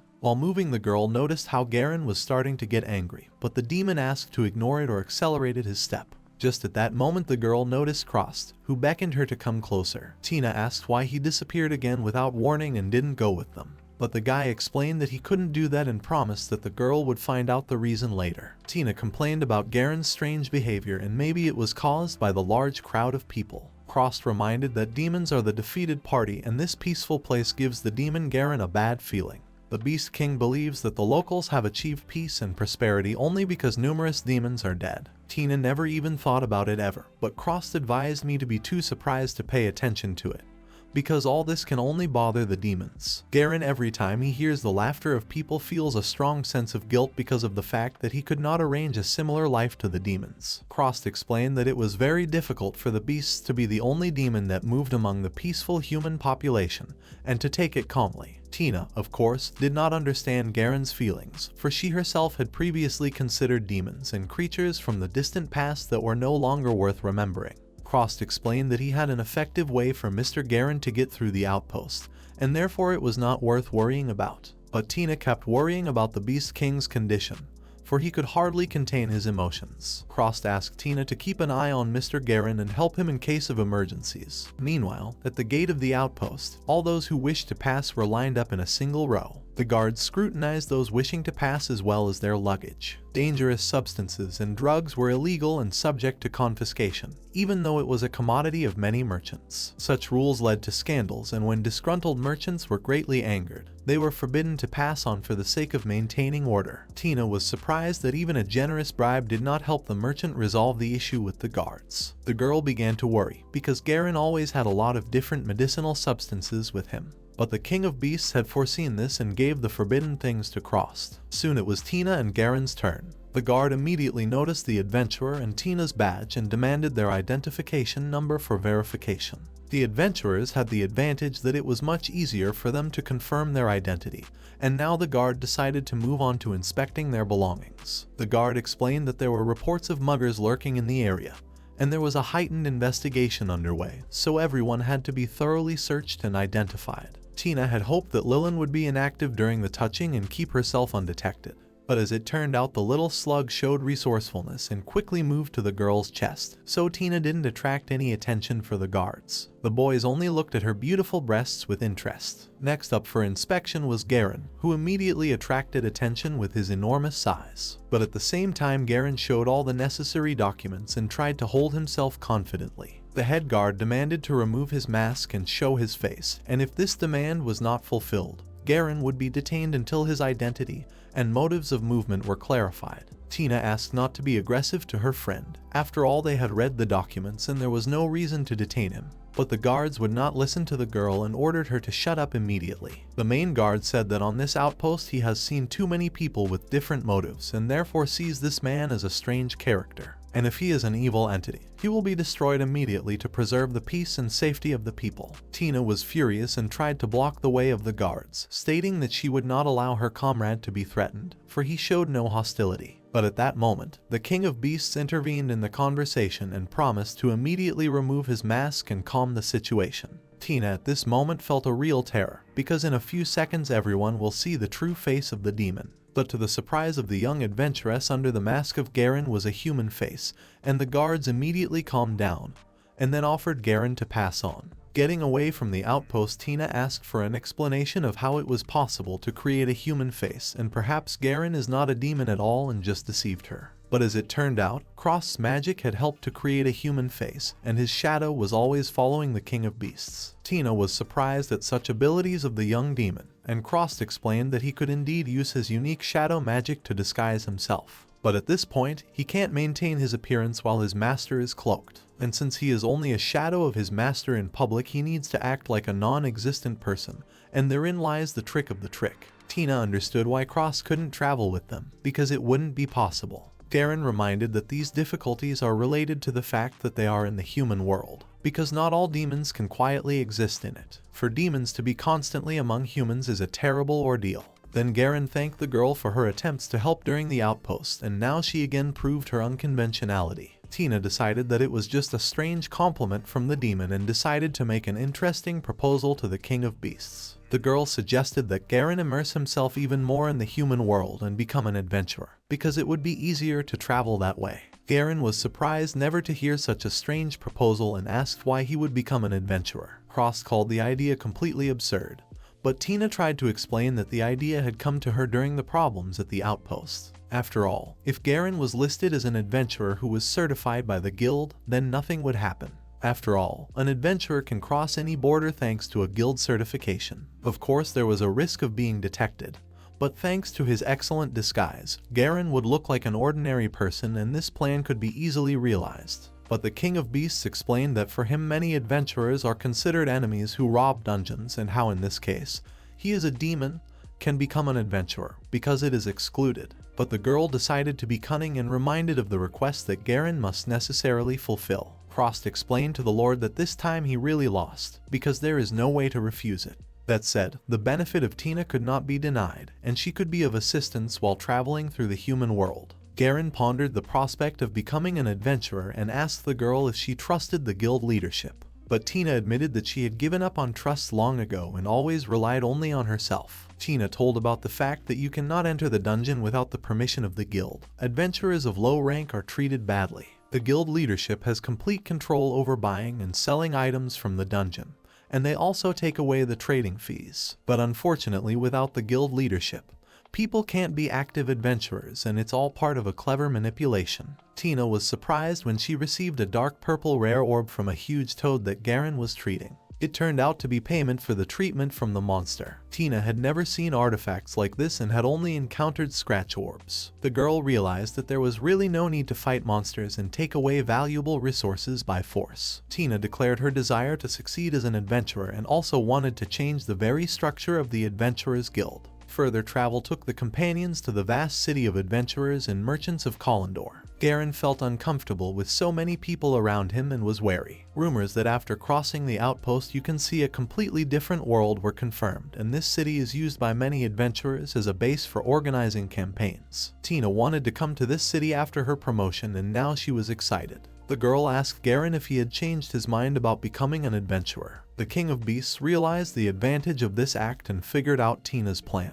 but he was still suspicious of the idea. The demon did not really want to become an adventurer, but Tina insisted on her desire and suggested that he immediately go to the local guild of adventurers. The guild branch was a lively place and Garon had to undergo the initiation rite first. The local adventurers immediately took notice of the stranger and carefully assessed their capabilities. The local adventurers noticed that the huge masked guy and the small girl looked unbalanced and could hardly be competitors for the experienced guild members. Tina decided that they looked like newbies and weaklings to the local adventurers, but Garon advised them not to fantasize or get distracted by outsiders. The Beast King was not familiar with the guild rules and asked Tina to take care of all the necessary preparations for his entry. The girl promised to report to the guild and cash in the valuable items she had received along the way, but it would take some time. The local administrator was delighted with the artifacts provided, and he was especially pleased with the perfect dark purple orb, for he had never seen such quality. Therefore, there was no hesitation in buying it. Tina didn't want to attract attention and asked the receptionist to speak softly. The elderly man praised Tina for her magnificent achievement and asked her to keep bringing interesting items to this branch. The girl promised to fulfill the request and thought that all people are greedy, because for a few more minutes she felt a cold reception.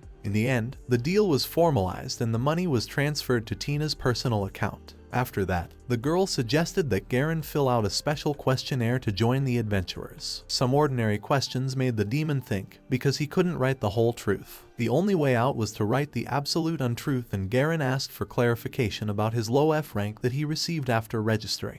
Tina told him that there were about 10,000 adventurers from all over the world registered in the guild. The higher the rank, the better the attitude, but to be recognized by the guild, one needed both ability and useful contributions. As a rule, only rank C and above are recognized as full adventurers, but those people who can rise above this level are usually a small fraction of the total number, so rank B could be considered an excellent achievement. Garon understood the basic information, but asked for clarification about the special abilities. The girl asked not to compare her to the legend, because she had not long ago received her new status, and abilities determine the capabilities of every adventurer. Suddenly, an unfamiliar girl intervened in the conversation and politely asked to listen to her. The stranger introduced herself as Charmerv's adventurer rank B. Tina also introduced herself in response, and Garon quickly came up with the name Caro. Char turned out to be a persistent girl and immediately got down to business, namely offered to unite with her in one group. The stranger promised to achieve great success together and to get S rank in the future. Tina asked why Chara had decided to offer strangers to work together, since they didn't know each other at all.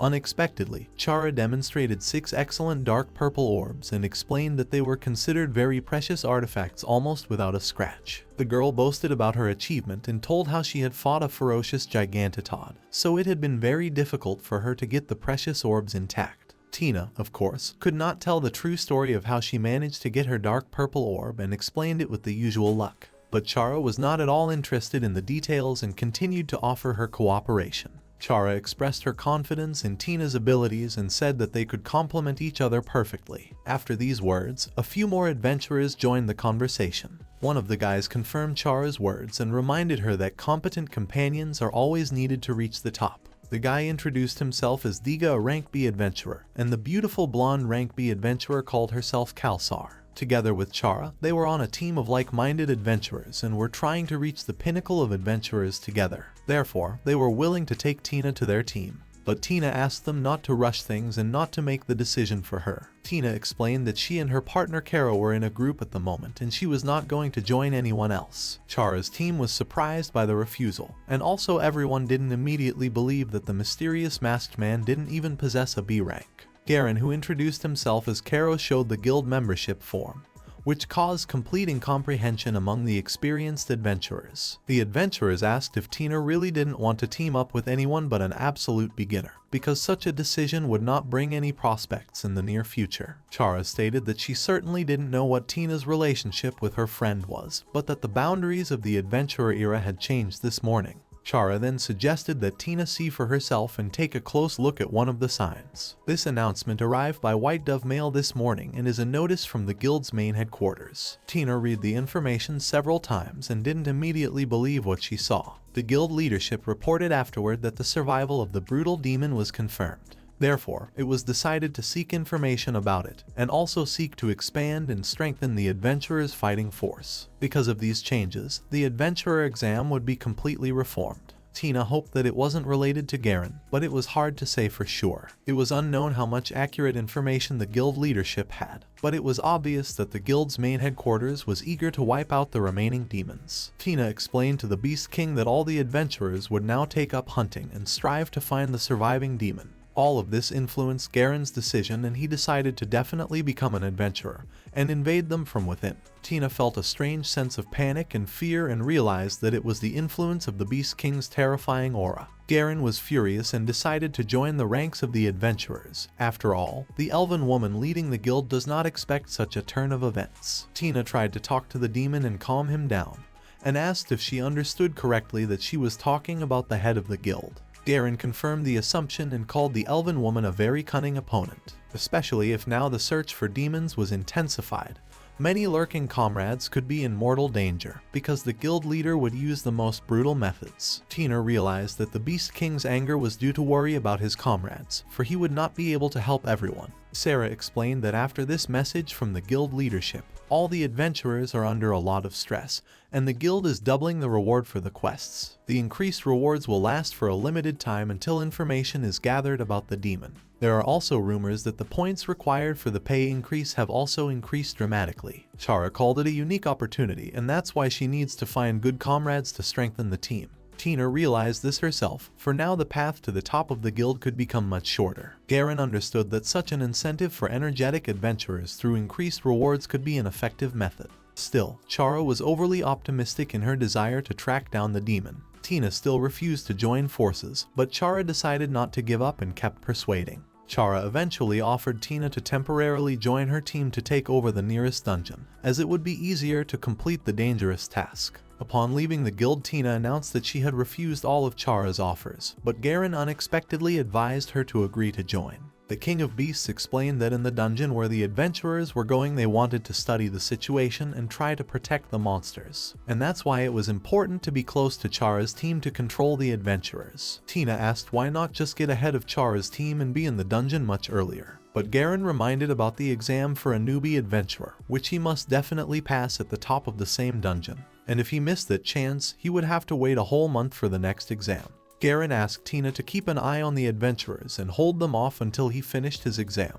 The girl confessed her uncertainty, for it would be her first time in an unfamiliar dungeon and she would hardly be able to act effectively there. But Garon gave Tina the scroll and asked her to familiarize herself with it before arriving in the dungeons. 5 days later, Tina and Chara's team reached the entrance to the dungeon. Chara thanked the girl for her agreement, but Tina reminded her that this association was temporary. The adventurers reminded of their high status and promised Tina to protect her in case of danger, because her choice of team was absolutely right. It became obvious that Kalsar and Diga loved to fight, trying to resolve even the silliest argument. Chara, on the other hand, suggested that Tina look carefully ahead. Sarah explained that in front of him was dungeon number 122, known as the Tower of Celestial Pulse. As it turned out, Chara's team had already visited this dungeon many times for capture, and it was perfectly suited to the level of difficulty. Chara identified the movement in the dungeon and explained that in this location, each of the towers is able to rise and fall independently of each other, and it is all controlled by movement within.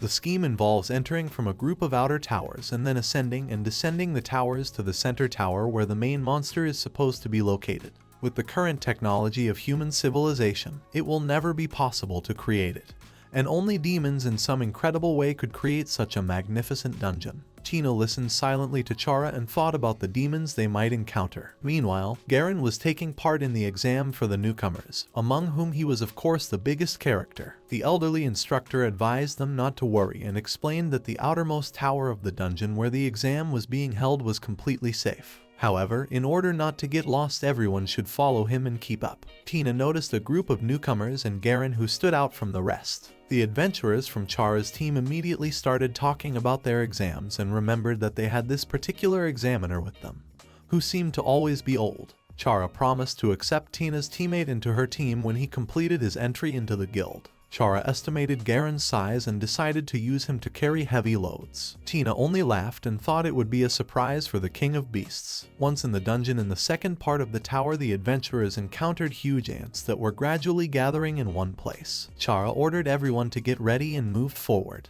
The brave adventurer attacked the monsters with a water blade strike spell. This was the first time Tina had ever seen such a blow so powerful that it could slash monsters in a real battle. In doing so, the Chara didn't even tense up. Kalsar warned of another group of ants approaching and Diga decided to show off his abilities. The guy used a powerful punch called a devastating hammer and knocked back the approaching monsters. Kalsar praised her partner for his rough work and then used the chilling thorn spell. Tina was in awe of the adventurers' abilities and realized how strong and confident they were. Chara relied on her blade, Diga was great with her fists, and Kalsar skillfully dealt with enemies with her whip. All of them were adventurers of the near vanguard. Tina decided that she was needed on this team to fulfill the role of rearguard wizard. As a result, Chara asked Tina to demonstrate her power and attack the enemy. Tina accepted the challenge and created a veritable fire whirlwind that easily chased away an entire group of ants. It became a perfect demonstration that impressed the adventurers. No one had expected such power from Tina and everyone realized that their choice in a new partner was perfect. Diga was a little upset, because with her fire magic, Tina could easily destroy monsters rather than chase them away.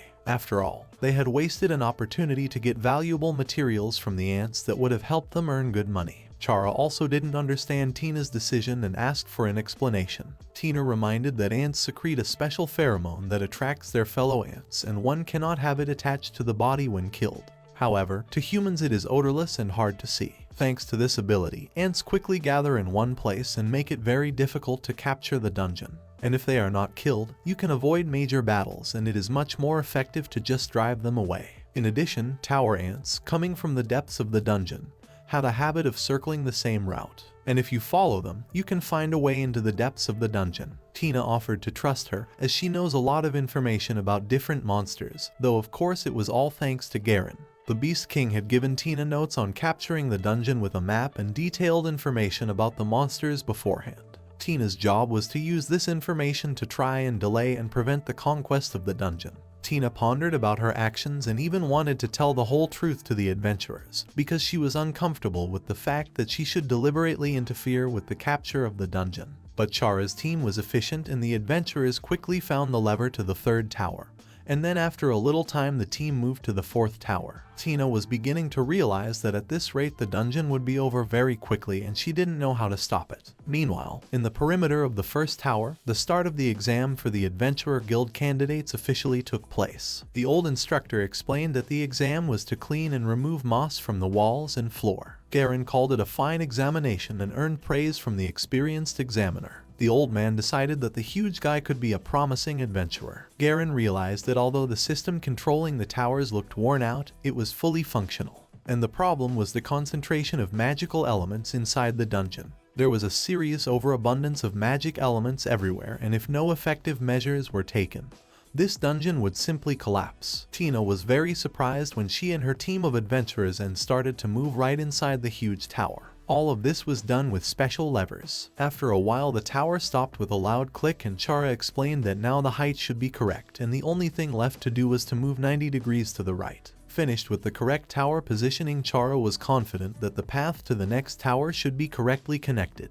Diga was pleased with the small number of traps in this place, though the structure of the dungeon itself was disgusting. The entire tower was a three-dimensional puzzle and so one must be precise in one's location, for otherwise one might not be able to escape in time in case of danger. Diga was so disoriented that he had no idea which way to go, and Tina decided to make a map. Capturing a dungeon together seemed like a fun activity. The whole team discussed the strategy of capturing the dungeon, and sometimes conflicts about different views of the situation broke out. But eventually, the whole team would come to a common decision and feel the tension and euphoria of having to move into the unknown. It was just such exciting stories about adventures that Tina heard many times in her childhood and dreamed of participating in them. Although now the girl was repeatedly convinced that if a person just wants to make money, it is not necessary to become an adventurer. Tina thought about the fact that if she had not met the demon Garon, she would have gladly joined these adventurers and continued traveling with them. But now everything had changed, and the girl had a completely different attitude towards taking over dungeons. After the door to the next level was opened, Tina thought about how she could better delay the team and buy time until the King of Beasts returns. But suddenly, a terrible monster of enormous size began to loom over the team of adventurers. All the team members had never met such a creature before and were horrified by its fury and size. Meanwhile, in the outer perimeter of the first tower, Garon was skillfully collecting moss from the walls. Though not all the candidates were so calm about this task and thought it was a pointless endeavor for a future adventurer. The old instructor explained that if the moss was not removed, it would grow very large and begin to interfere with the mechanisms of the moving tower, gradually destroying them completely. The tower ants feed on the moss and clear it away, but the first section of the tower's perimeter is extensive, so additional cleaning is necessary. While this seems like a very humbling job, it is also incredibly important and responsible. Moss is the main part of this dungeon, and when boiled, it can be used as a raw material for medicines with antipyretic properties, so this material can be sold at a reasonable price. After a while, Garon showed off a huge piece of harvested moss, which surprised the old examiner immensely. The surprised old man said that this could be considered a return of the name of the moss grandfather. As it turned out, this was the nickname of the old examiner, who had never been able to rise above the D rank throughout his life and had been collecting moss here all his life, eventually earning such a strange nickname. To many people it looked very funny, but not everyone could understand the importance of such an activity. Garon called it a useful process because thanks to the collected moss, medicines were created, which eventually helped a huge number of people. And the old instructor, thanks to his persistence and diligence, carefully monitored and participated in the maintenance and management of this tower. Garon remembered Tina's words, advising him to carefully watch the behavior and statements of other adventurers. The demon really didn't want to reveal his secret identity in any way, and ended up praising the old man, calling him a wonderful adventurer. Such words made the elderly instructor sincerely cry and thank the Beast King for his kind words. After all, if all adventurers were as understanding, there would be no need to argue with them. The old man explained that after gathering the moss, all that remained was to prepare the medicine, and thus the exam would be over. The instructor suggested that Garon rest and wait for the rest of the participants to gather, but the King of Beasts decided not to waste time and get to work. To the old adventurer's surprise, Garon began to make the medicine very quickly and skillfully, and after half an hour he provided the finished result. The instructor was surprised at the perfect result and could not believe that he had an ordinary novice in front of him. Garon asked if this would be enough to complete the exam. The old man promised to report the results to the guild and advised Garon to be sure to obtain the adventurer certification badge after returning to the city. The Beast King was to this and decided to go about his business. In parting, the old man reminded him that he had seen so many applicants in his lifetime and was confident in Garon's success. The instructor also promised to provide support if the need arose. Garon thanked the old man for his help and even took off his mask, though he wasn't sure if it was the right thing to do. But the appearance had been altered and it shouldn't have aroused suspicion. Garon was sure that in this way he would reduce the instructor's suspicion, for it was unusual for an ordinary adventurer to be in disguise all the time. But at the moment the King of Beasts was concerned about the critical situation in the dungeon. Cross supported his master, for the concentration of magical elements had suddenly increased to an incredible level. Garon decided that he had made a mistake in letting Tina go first into the depths of the dungeon, so it was necessary to find her as soon as possible. Garon ordered the young demon to evacuate the examiner along with the newcomers to safety if the situation deteriorated. But Cross negatively perceived this request and did not understand why it was necessary to rescue people, because if it is not done, the number of adventurers will decrease. Cross realized that he had made a mistake in disagreeing with the Lord's decision and said that it was probably necessary to maintain secrecy, because the deaths of so many people would attract attention. Although Cross admitted that despite his trust in Tina, there was no need for him to worry about other people, but he was willing to follow the orders of the Lord for the sake of all demons. Garon understood perfectly well the feelings of the young demon who was being brutalized by humans, and it would be much easier if it was possible to protect his comrades with hatred and anger. But in the current era, other methods should be used. Garon felt that he needed to hurry before this dungeon was completely destroyed and used a secret passage that the adventurers couldn't know about. The Beast King felt the danger to Tina, who had actually encountered an unknown monster at this moment, and despite the experienced team of adventurers, couldn't feel safe. All of the adventurers' attacks were useless as the monster was incredibly hard. Tina stated that it was an unusual opponent and was most likely the master of this dungeon.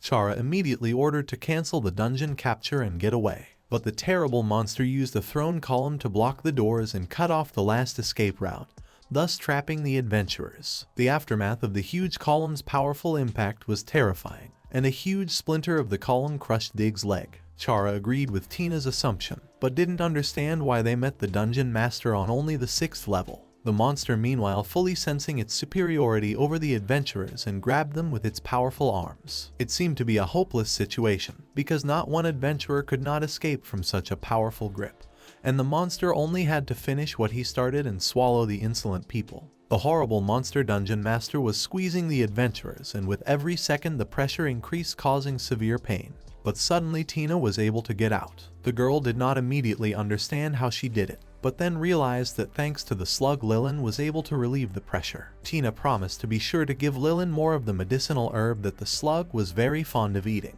Tina wanted to instantly attack with the monster's fire magic, but realized that she could harm the adventurers that way. It was also impossible to activate the trap on this floor because it wasn't safe. The girl desperately searched for a way to help the team and hoped for Garon, who promised to return. A few minutes later, thick smoke enveloped the room, yet Tina felt no suffocation. The strange cloud had a calming effect, and then Tina heard footsteps approaching. The Beast King apologized for his tardiness and calmly began to approach the dungeon master. Tina was happy at the demon's appearance and felt elated. The girl resented the meeting with the dungeon master because she did not expect such a thing.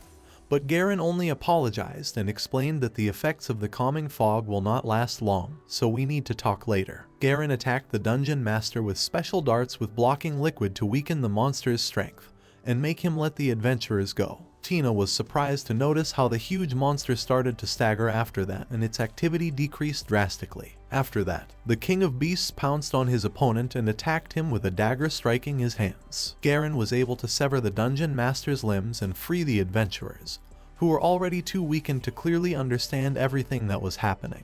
After a few seconds, the Beast King threw the adventurers into the ventilation passage, trying to keep any unnecessary witnesses away. Garon explained that nothing passionate would happen to the adventurers, as this trap merely throws unwanted guests out of the dungeon. Tina had originally wanted to use this trap to delay the team, but didn't expect it to be so rude. Garon quickly reset in order to continue the battle with the dungeon master. Garon turned to the Mosker monster they hadn't seen in a very long time and asked it to calm down. Although the concentration of magical elements was too high and it was difficult to stay calm in such a situation, the Beast King explained to the dungeon master that he had not actually injured him seriously, and that the pain he felt was just an illusion. Garon explained to the monster that he had lost his real hands long ago, and all the painful sensations were due to phantom pain. Tina didn't understand why the dungeon master behaved so aggressively, because usually they hide in the depths and don't show any activity. Garon explained that the reason is magical elements, the so-called matter. It exists in the atmosphere and causes various phenomena.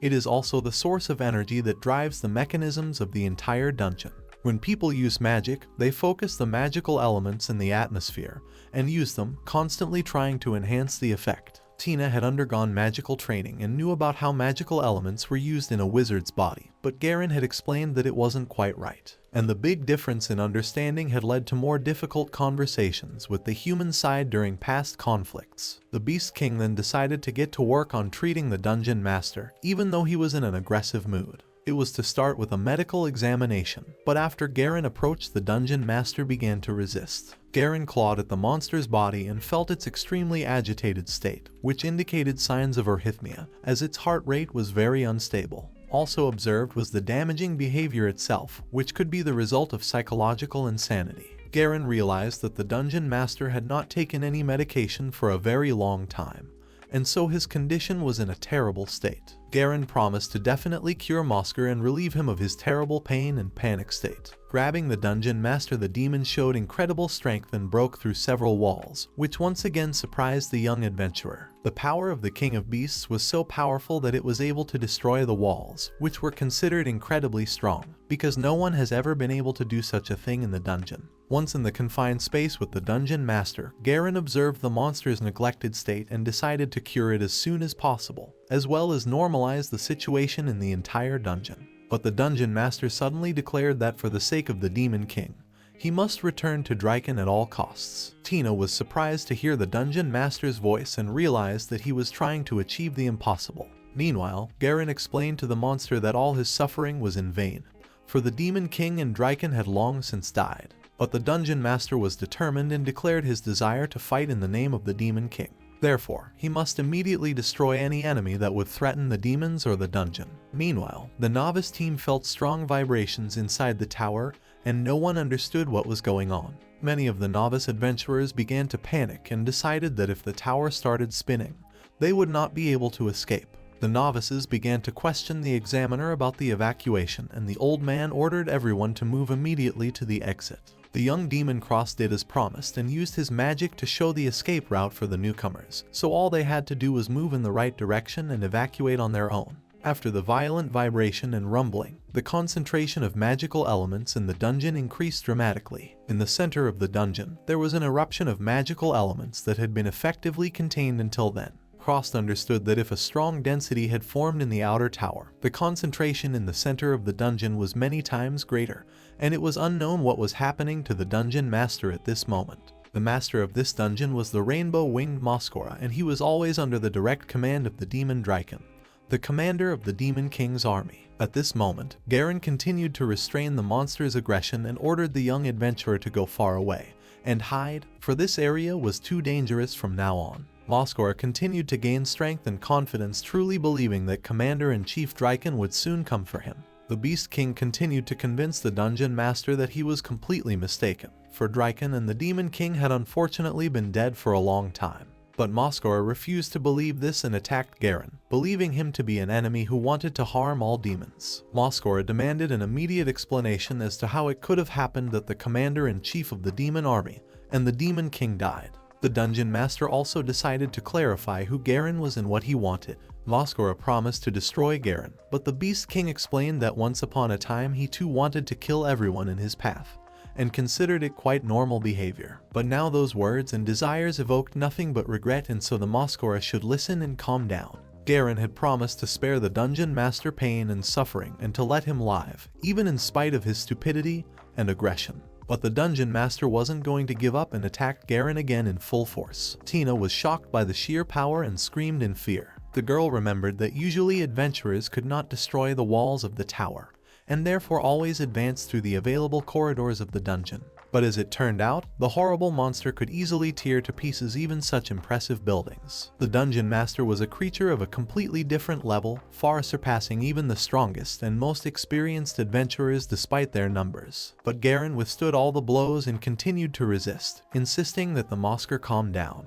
The Beast King once again used darts with a medicinal substance that cut into the monster's huge body. The Moskora gradually felt the effects of the medicine, but still did not give up its aggressive mood. Garon promised that no doctor, especially he, would not leave his patient to die and would treat him even using force. Tina didn't understand the point of trying to help the dungeon master if he didn't want to. But Garon had full confidence in himself because he was obliged to help any monster. Especially the symptoms of Moskora were caused by constant exposure to an excessive amount of magical elements, and so he was poisoned from a large concentration of magical energy and now could not adequately perceive reality. This was the first time Tina had heard of such magical poisoning and decided to trust Garon.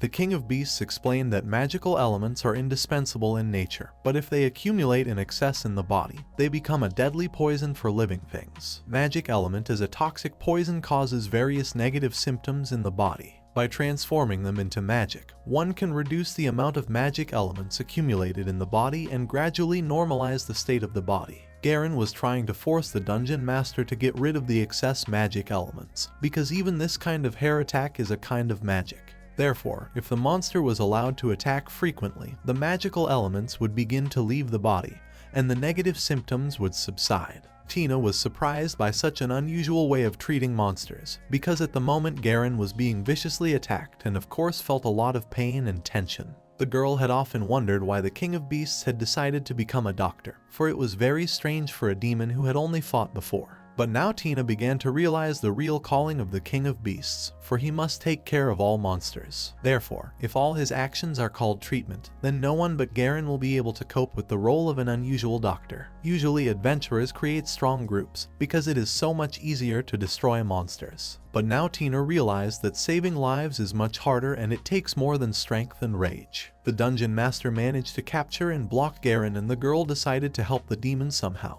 But the Beastmaster stated that he was fine and didn't need any help, as he had almost achieved his goal. Garon decided that the Mascara would try to tear his body, because instead of lost arms and wings, he had perfectly learned to manipulate his hair, although before he could not lift even a small stone. All of this was evidence of considerable magical influence, and thus reduced the number of magical elements. Garon was ready for everything that was happening, and after a few seconds he broke the dungeon master's shackles. This came as a surprise to Mascara, and for a moment he recognized the one who could wield such incredible power. The Beast King then dealt several powerful blows to his opponent and decided that the dungeon master had already released enough magical energy, so his poisoning should have weakened by now. Just at that moment, Garon was able to inject the patient with a very strong sleeping pill and strengthen the effects of the sedative. Garon advised the dungeon master to try to get a good night's rest. The Beast King decided that he should have come to this dungeon earlier. After all, it had been 50 years since the last time he had met with Mascara. After a few minutes, the dungeon master fell into a sound sleep and Garon explained that the main treatment was completed, but all the problems remained unfinished.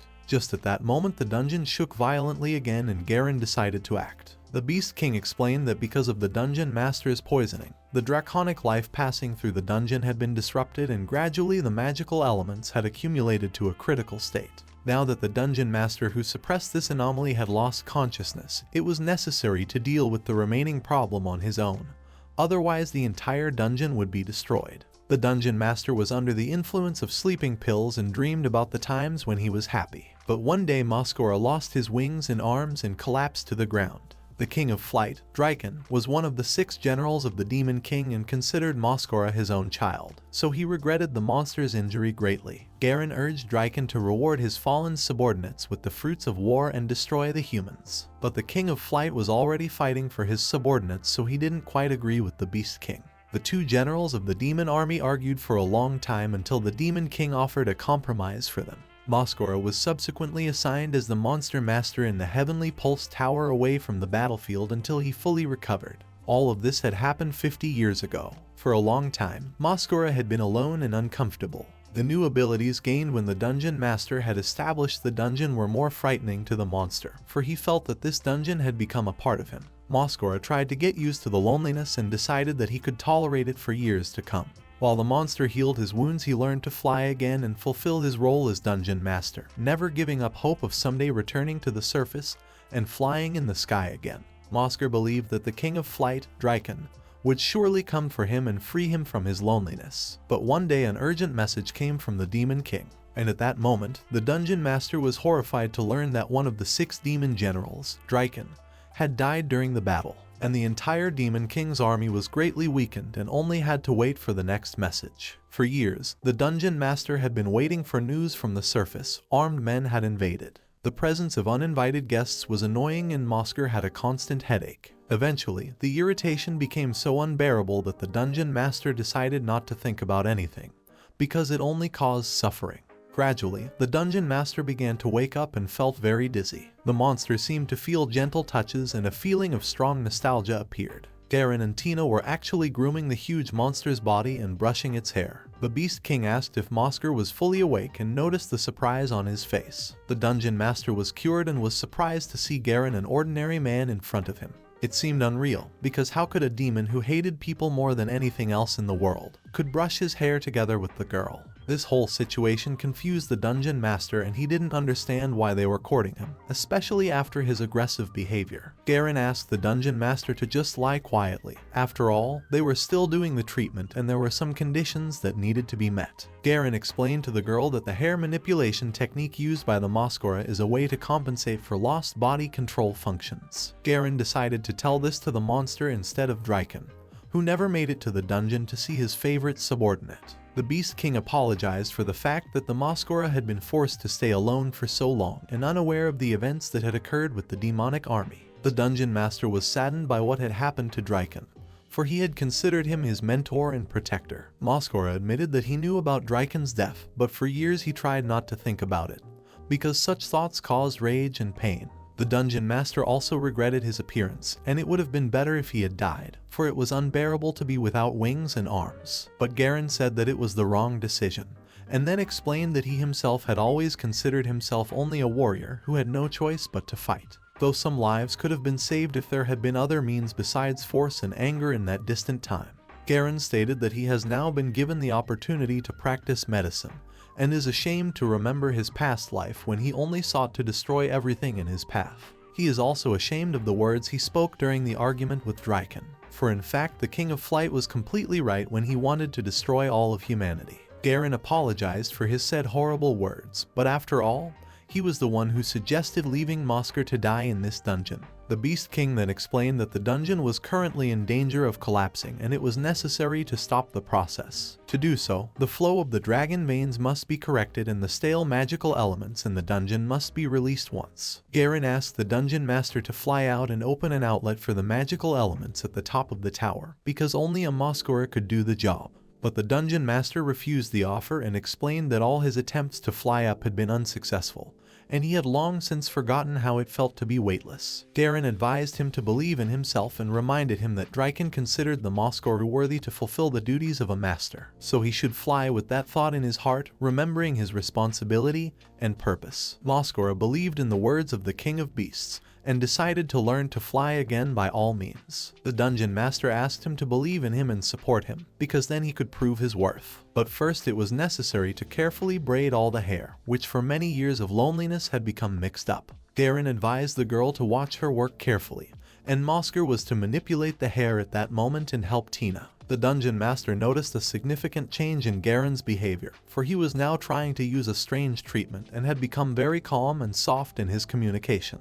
It is also hard to believe that a ruthless general of the demonic army is traveling in the company of an ordinary man. And even more so, the former Garon would never give a human name, which means his personality changes have become drastic. The former Beast King Garon always had a gloomy expression and was constantly angry. He was not only feared by humans, but also by ordinary demons along with monsters. Therefore, seeing such a change was surprising and strange. Garon suggested to continue the treatment and further take care of the dungeon master's back. The Beast King then asked Mosker not to tell too much information about his past lack of human and praised the monster for his positive attitude. The most important muscle for flight is the pectoral muscle, for it is the muscle that propels the wings. Mosker's hair is woven into muscular armor, transmitting the force needed to move the wings. The wings are also made of braided hair, and so you need to make sure which hair to use. Especially, there was no point in weaving hair if the Moskora would not be able to move freely. After a while, all the work was finished and the monster had almost real wings on its back. The dungeon master was delighted with the work done and admitted that he had never felt like this before. Garon asked him to take his time and test the wings. With a few powerful flaps of his wings, the Moskora was able to get off the ground and it delighted the monster. The dungeon master realized that the reason why the wings were not functioning before was due to the lack of density, but now this problem was solved. Previously, the wings were also woven with hair as fiber, but not muscle fibers, but tissue fibers. Now the wings had a fine finish with a plain weave to prevent air leakage through small gaps. Garon asked the monster how it felt to catch air with his wings for the first time in a long time. After all, it was obvious that he had longed to feel the pleasant weightlessness for a very long time. Moskora admitted to a strong feeling of nostalgia and explained that the muscle armor allows you to flap your wings powerfully, so the only thing left is to try to fly as well as he did in the past. But the first attempts were unfortunately unsuccessful, and Moskora decided that he would need the help of an auxiliary. After some thought, Garon decided to use one effective idea. The King of Beasts promised that such a solution would allow him to cope with 2 tasks at the same time and save the dungeon. Meanwhile, on the surface, the young demon met Domo, the advisor of the demon army, who decided to find out the details of what was happening.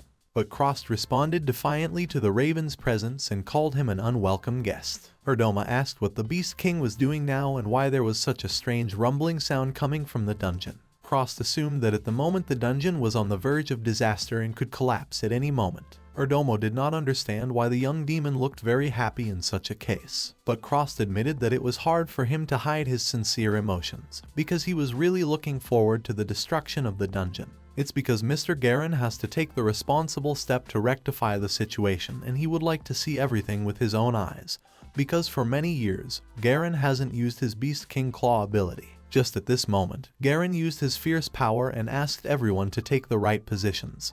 For now the dungeon treatment would begin. In ancient times, in the Air Force of the Demon King's army, there was a special initiation rite, according to which the subordinates, whether they were demons or monsters, had to see something incredible after joining the army. The king of the Flight King General of the demonic army Draken was responsible for his subordinates and personally participated in their training, showing everything that was necessary. Draken demonstrated a huge rut that stretched all the way to the horizon. This natural phenomenon was not caused by natural cataclysms like tectonic movements. It was all made by a single dangerous creature that was capable of causing terrible destruction and calamity. The demonic soldiers were terrified at the scale of the destruction, for they had no idea who this monster could be, leaving such huge footprints. The King of Flight explained that the traces of the monster over a kilometer long leaves Derek, and he devours the forest along with the earth, creating disasters, destroying everything in its path. The ruthless Derek has easily trampled 16 human cities and crushed 3 dungeons. Therefore, if anyone saw this monster on the horizon,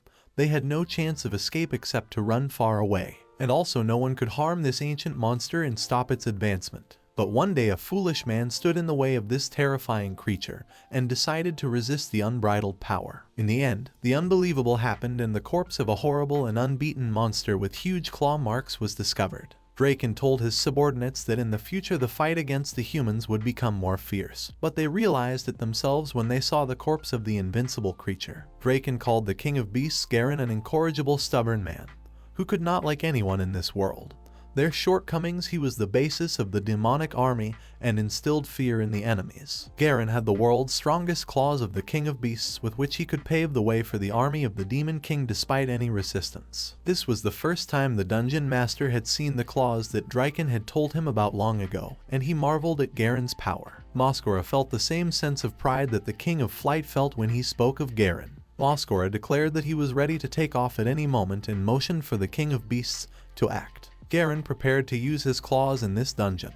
For this power, he who could not use magic had received from the Demon King himself, and now he would use it not to destroy his enemies, but to help his friends. After a few seconds, the Beast King's claws hardened and his muscles strengthened, so all the restrictions in strength were removed. Garon unleashed his incredible strength with a powerful kick against the floor, which magically fountained upwards. The impact was so strong that the entire dungeon shook, and the outer towers began to vibrate terrifyingly. Due to the strong impact, the Beast King was able to destroy the base of the dungeon, and the energy of the dragon vein underneath the ground created a wind of incredible strength. The powerful wind currents began to lift Tina up, and the Dungeon Master had to overcome his fear and make his first flight in years. Pushing off the ground hard, the Mosker tried to catch the wind and finally, flapping his wings, he took off and flew towards the long-awaited sky. Garon watched with pleasure as the monster gained freedom and confidence, gradually remembering how to fly. After hitting the walls of the tall tower several times, the Mosker did not lose its balance and continued its upward movement, with each meter getting closer to the surface. Tina was very worried about the Dungeon Master at this moment and asked Garon to give him the advice he needed. But the King of Beasts explained that Moscora himself knows how to fly, so his advice can only harm and distract him from the desired result. All the more reason for Moscora to remember the sensation of flying by himself and gain confidence in his abilities. Meanwhile, the Dungeon Master was trying his best to keep his balance due to the fluctuating wind and was afraid of losing speed and falling down. In order to increase his confidence, Mosker grabbed the edge of the wall, but Garon ordered him not to do so, as it would only hurt the Dungeon Master and he would not be able to really fly. Suddenly, sharp spikes shot out of the wall, injuring the Dungeon Master and causing him terrible pain. From the painful effect, the Mascara lost his balance and began to fall downward. Tina and Garon were shocked to discover the trap, for in this way the tower rejected any means other than flight, and Mascara must have known this. Garon ordered the monster to immediately flap its wings and take to the sky, for it might not get a second chance. Mascara realized that he had been tethered to the ground for too long, and the wings and muscles he had made were not to blame for his indecision, for now he had lost that glorious feeling of freedom in the open sky. Mascara bitterly remembered his mentor Draken, who could not help him learn to fly again. As he fell down, Mascara felt a strong warm wind. Garon tried to increase the pressure from below and promised to push the dungeon master upwards as far as he could, because that's what Draken was doing in his last moments of life. In a moment of despair, Mascara remembered the words of his mentor, who always reminded him that a warrior of the sky dies, but he always returns to the sky, because for a heavenly warrior, the grave is too small to contain his desire to fly, and only the wide endless sky should be the place to which every fallen heavenly warrior is sure to return. The King of Flight always said that visiting graves was not suitable for heavenly warriors, and if they wanted to see their dead friends, they should go up into the sky, because the gusts of wind caressing their skin was their soul. Mascara realized that his mentor had been waiting for him in the sky for 50 years and it was necessary to meet him. Mascara began to weep with despair and sadness for his mentor and called Draken a fool, for in fact he had been waiting for him for years at the bottom of the dungeon and had forgotten the ease of flight. After a few minutes of incredible effort, the dungeon master crashed into the lid that closed the last boundary on the way to the boundless heavenly world. The force of the impact was enough to tear down the barrier, and the powerful energy and wind rushed out in a column of wind. The Beast King was delighted with the results of his efforts and explained to the young adventurer that the stale magical energy was now being released from the depths of the dungeon, and the dungeon itself was now up and running and open for normal operation. Mascara meanwhile was rushing towards the endless sky and now no longer felt any resistance. Tina asked what would happen if the Mascara was spotted after it took off in full view of everyone.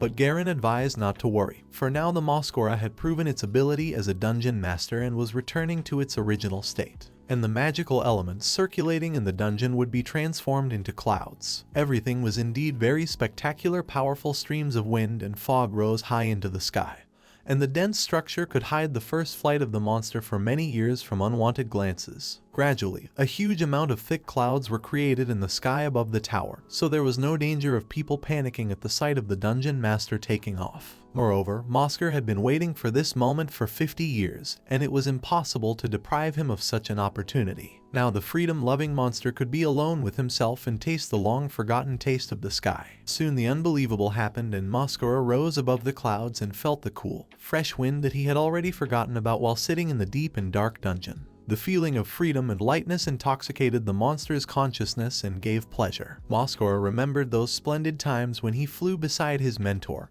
and felt free and invincible heavenly warrior. Suddenly Mascara felt someone's presence and remembered Draken's words about how dead sky warriors always return to the sky, and now seeing the ghost of his mentor he believed it. Overcome with excitement, Mascara was happy that Draken had indeed been waiting for his return and now they could fly together again. It was the happiest moment in the last 50 years, and Mascara savored every second of flying together in the wide endless sky, feeling carefree and free as a celestial warrior. Meanwhile, the adventurers gathered near the tower and watched in amazement. The old instructor recalled that he had been exploring this dungeon for decades, but had never seen anything like this before, and never imagined that the dungeon could create clouds. The young demon hiding his appearance looked up at the sky with pleasure, for he knew what was really going on. The adventuress Chara at this moment was worried about the fate of Tina, who still remained in the dungeon. Tina at this moment sat quietly next to the Beast King and thought about the Mascara who had gained freedom and was enjoying the sky. Garon explained that Mascara should do whatever he wanted for a while, for he had earned it through his many years of service as a dungeon master. The girl noticed the happy look on Garon's face, and the King of Beasts admitted that he was really happy at that moment,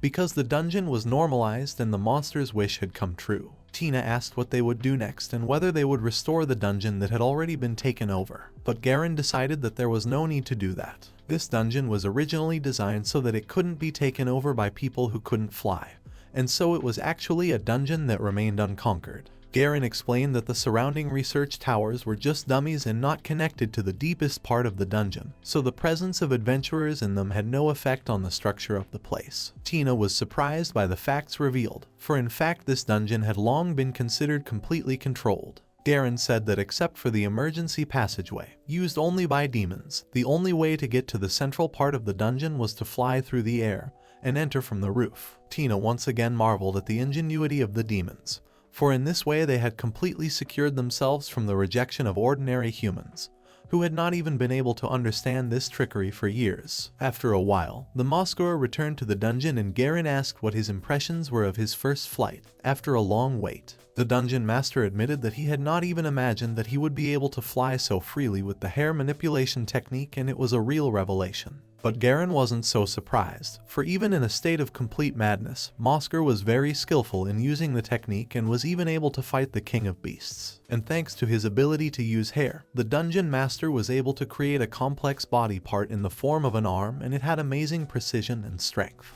Therefore, the Beast King was confident that the Moskura had enough experience and ability. And now the dungeon master, once he fully realized his new flying abilities, then he would be able to fly without any help and only needed to practice. Moskura was delighted with his new abilities and only regretted that he had not been able to learn it much earlier, because he had 50 years of loneliness and despair to do so. The dungeon master cried at his foolishness, for he had wasted so much time waiting foolishly for his mentor to return, when he could have learned to fly and seen Draken high in the sky. After calming down a bit, the monster asked Garon if he was really going to the next dungeon, to which the King of Beasts confirmed his next travel destination. Moskura was disappointed, as he had to be alone again, but he did not hold back Garon, as there were other dungeons that needed help from the King of Beasts. The dungeon master did not forget to thank the young girl, who also helped him with all her might to gain his confidence and make his long-awaited flight. Moskura was truly grateful for the new wings that Garon had created, and as he said goodbye to his friends, he hoped to meet them again. Afterwards, the young adventuress, along with the King of Beasts, used the same method as Chara's team to get to the surface. But Tina was outraged, the idea of having to experience a hard landing, though Garon explained that this was the way it was intended. Chara and her team were happy to see Tina alive after her encounter with the horrible monster. Chara talked about how she had blacked out and had absolutely no memory of what had happened during her escape. And when she woke up, she was very worried about Tina's fate, because after that the dungeon had changed and no one knew what exactly had happened in its depths. Chara asked if Tina and her companion had been able to defeat the dungeon master, that horrible monster. But Tina didn't know how to answer properly and continued to remain silent. But then the young adventuress realized, and as usual masterfully showed about his acting ability, jokingly told the adventurers that in fact there was no battle, and the huge monster simply escaped and hid in the depths of the dungeon. As a result, no trophies could be obtained, and the entire strategy of conquering the dungeon had completely failed.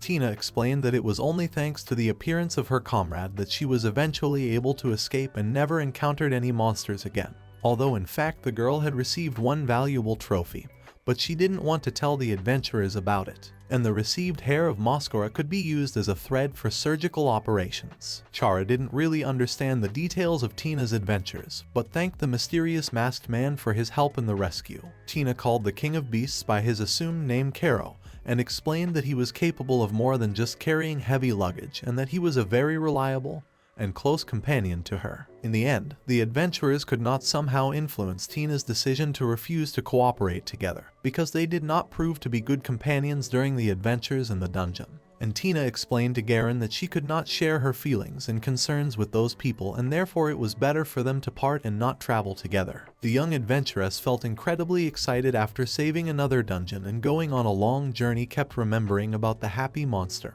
who could now enjoy the flight. Tina fully realized her new purpose and realized that only a demon was a true friend to her.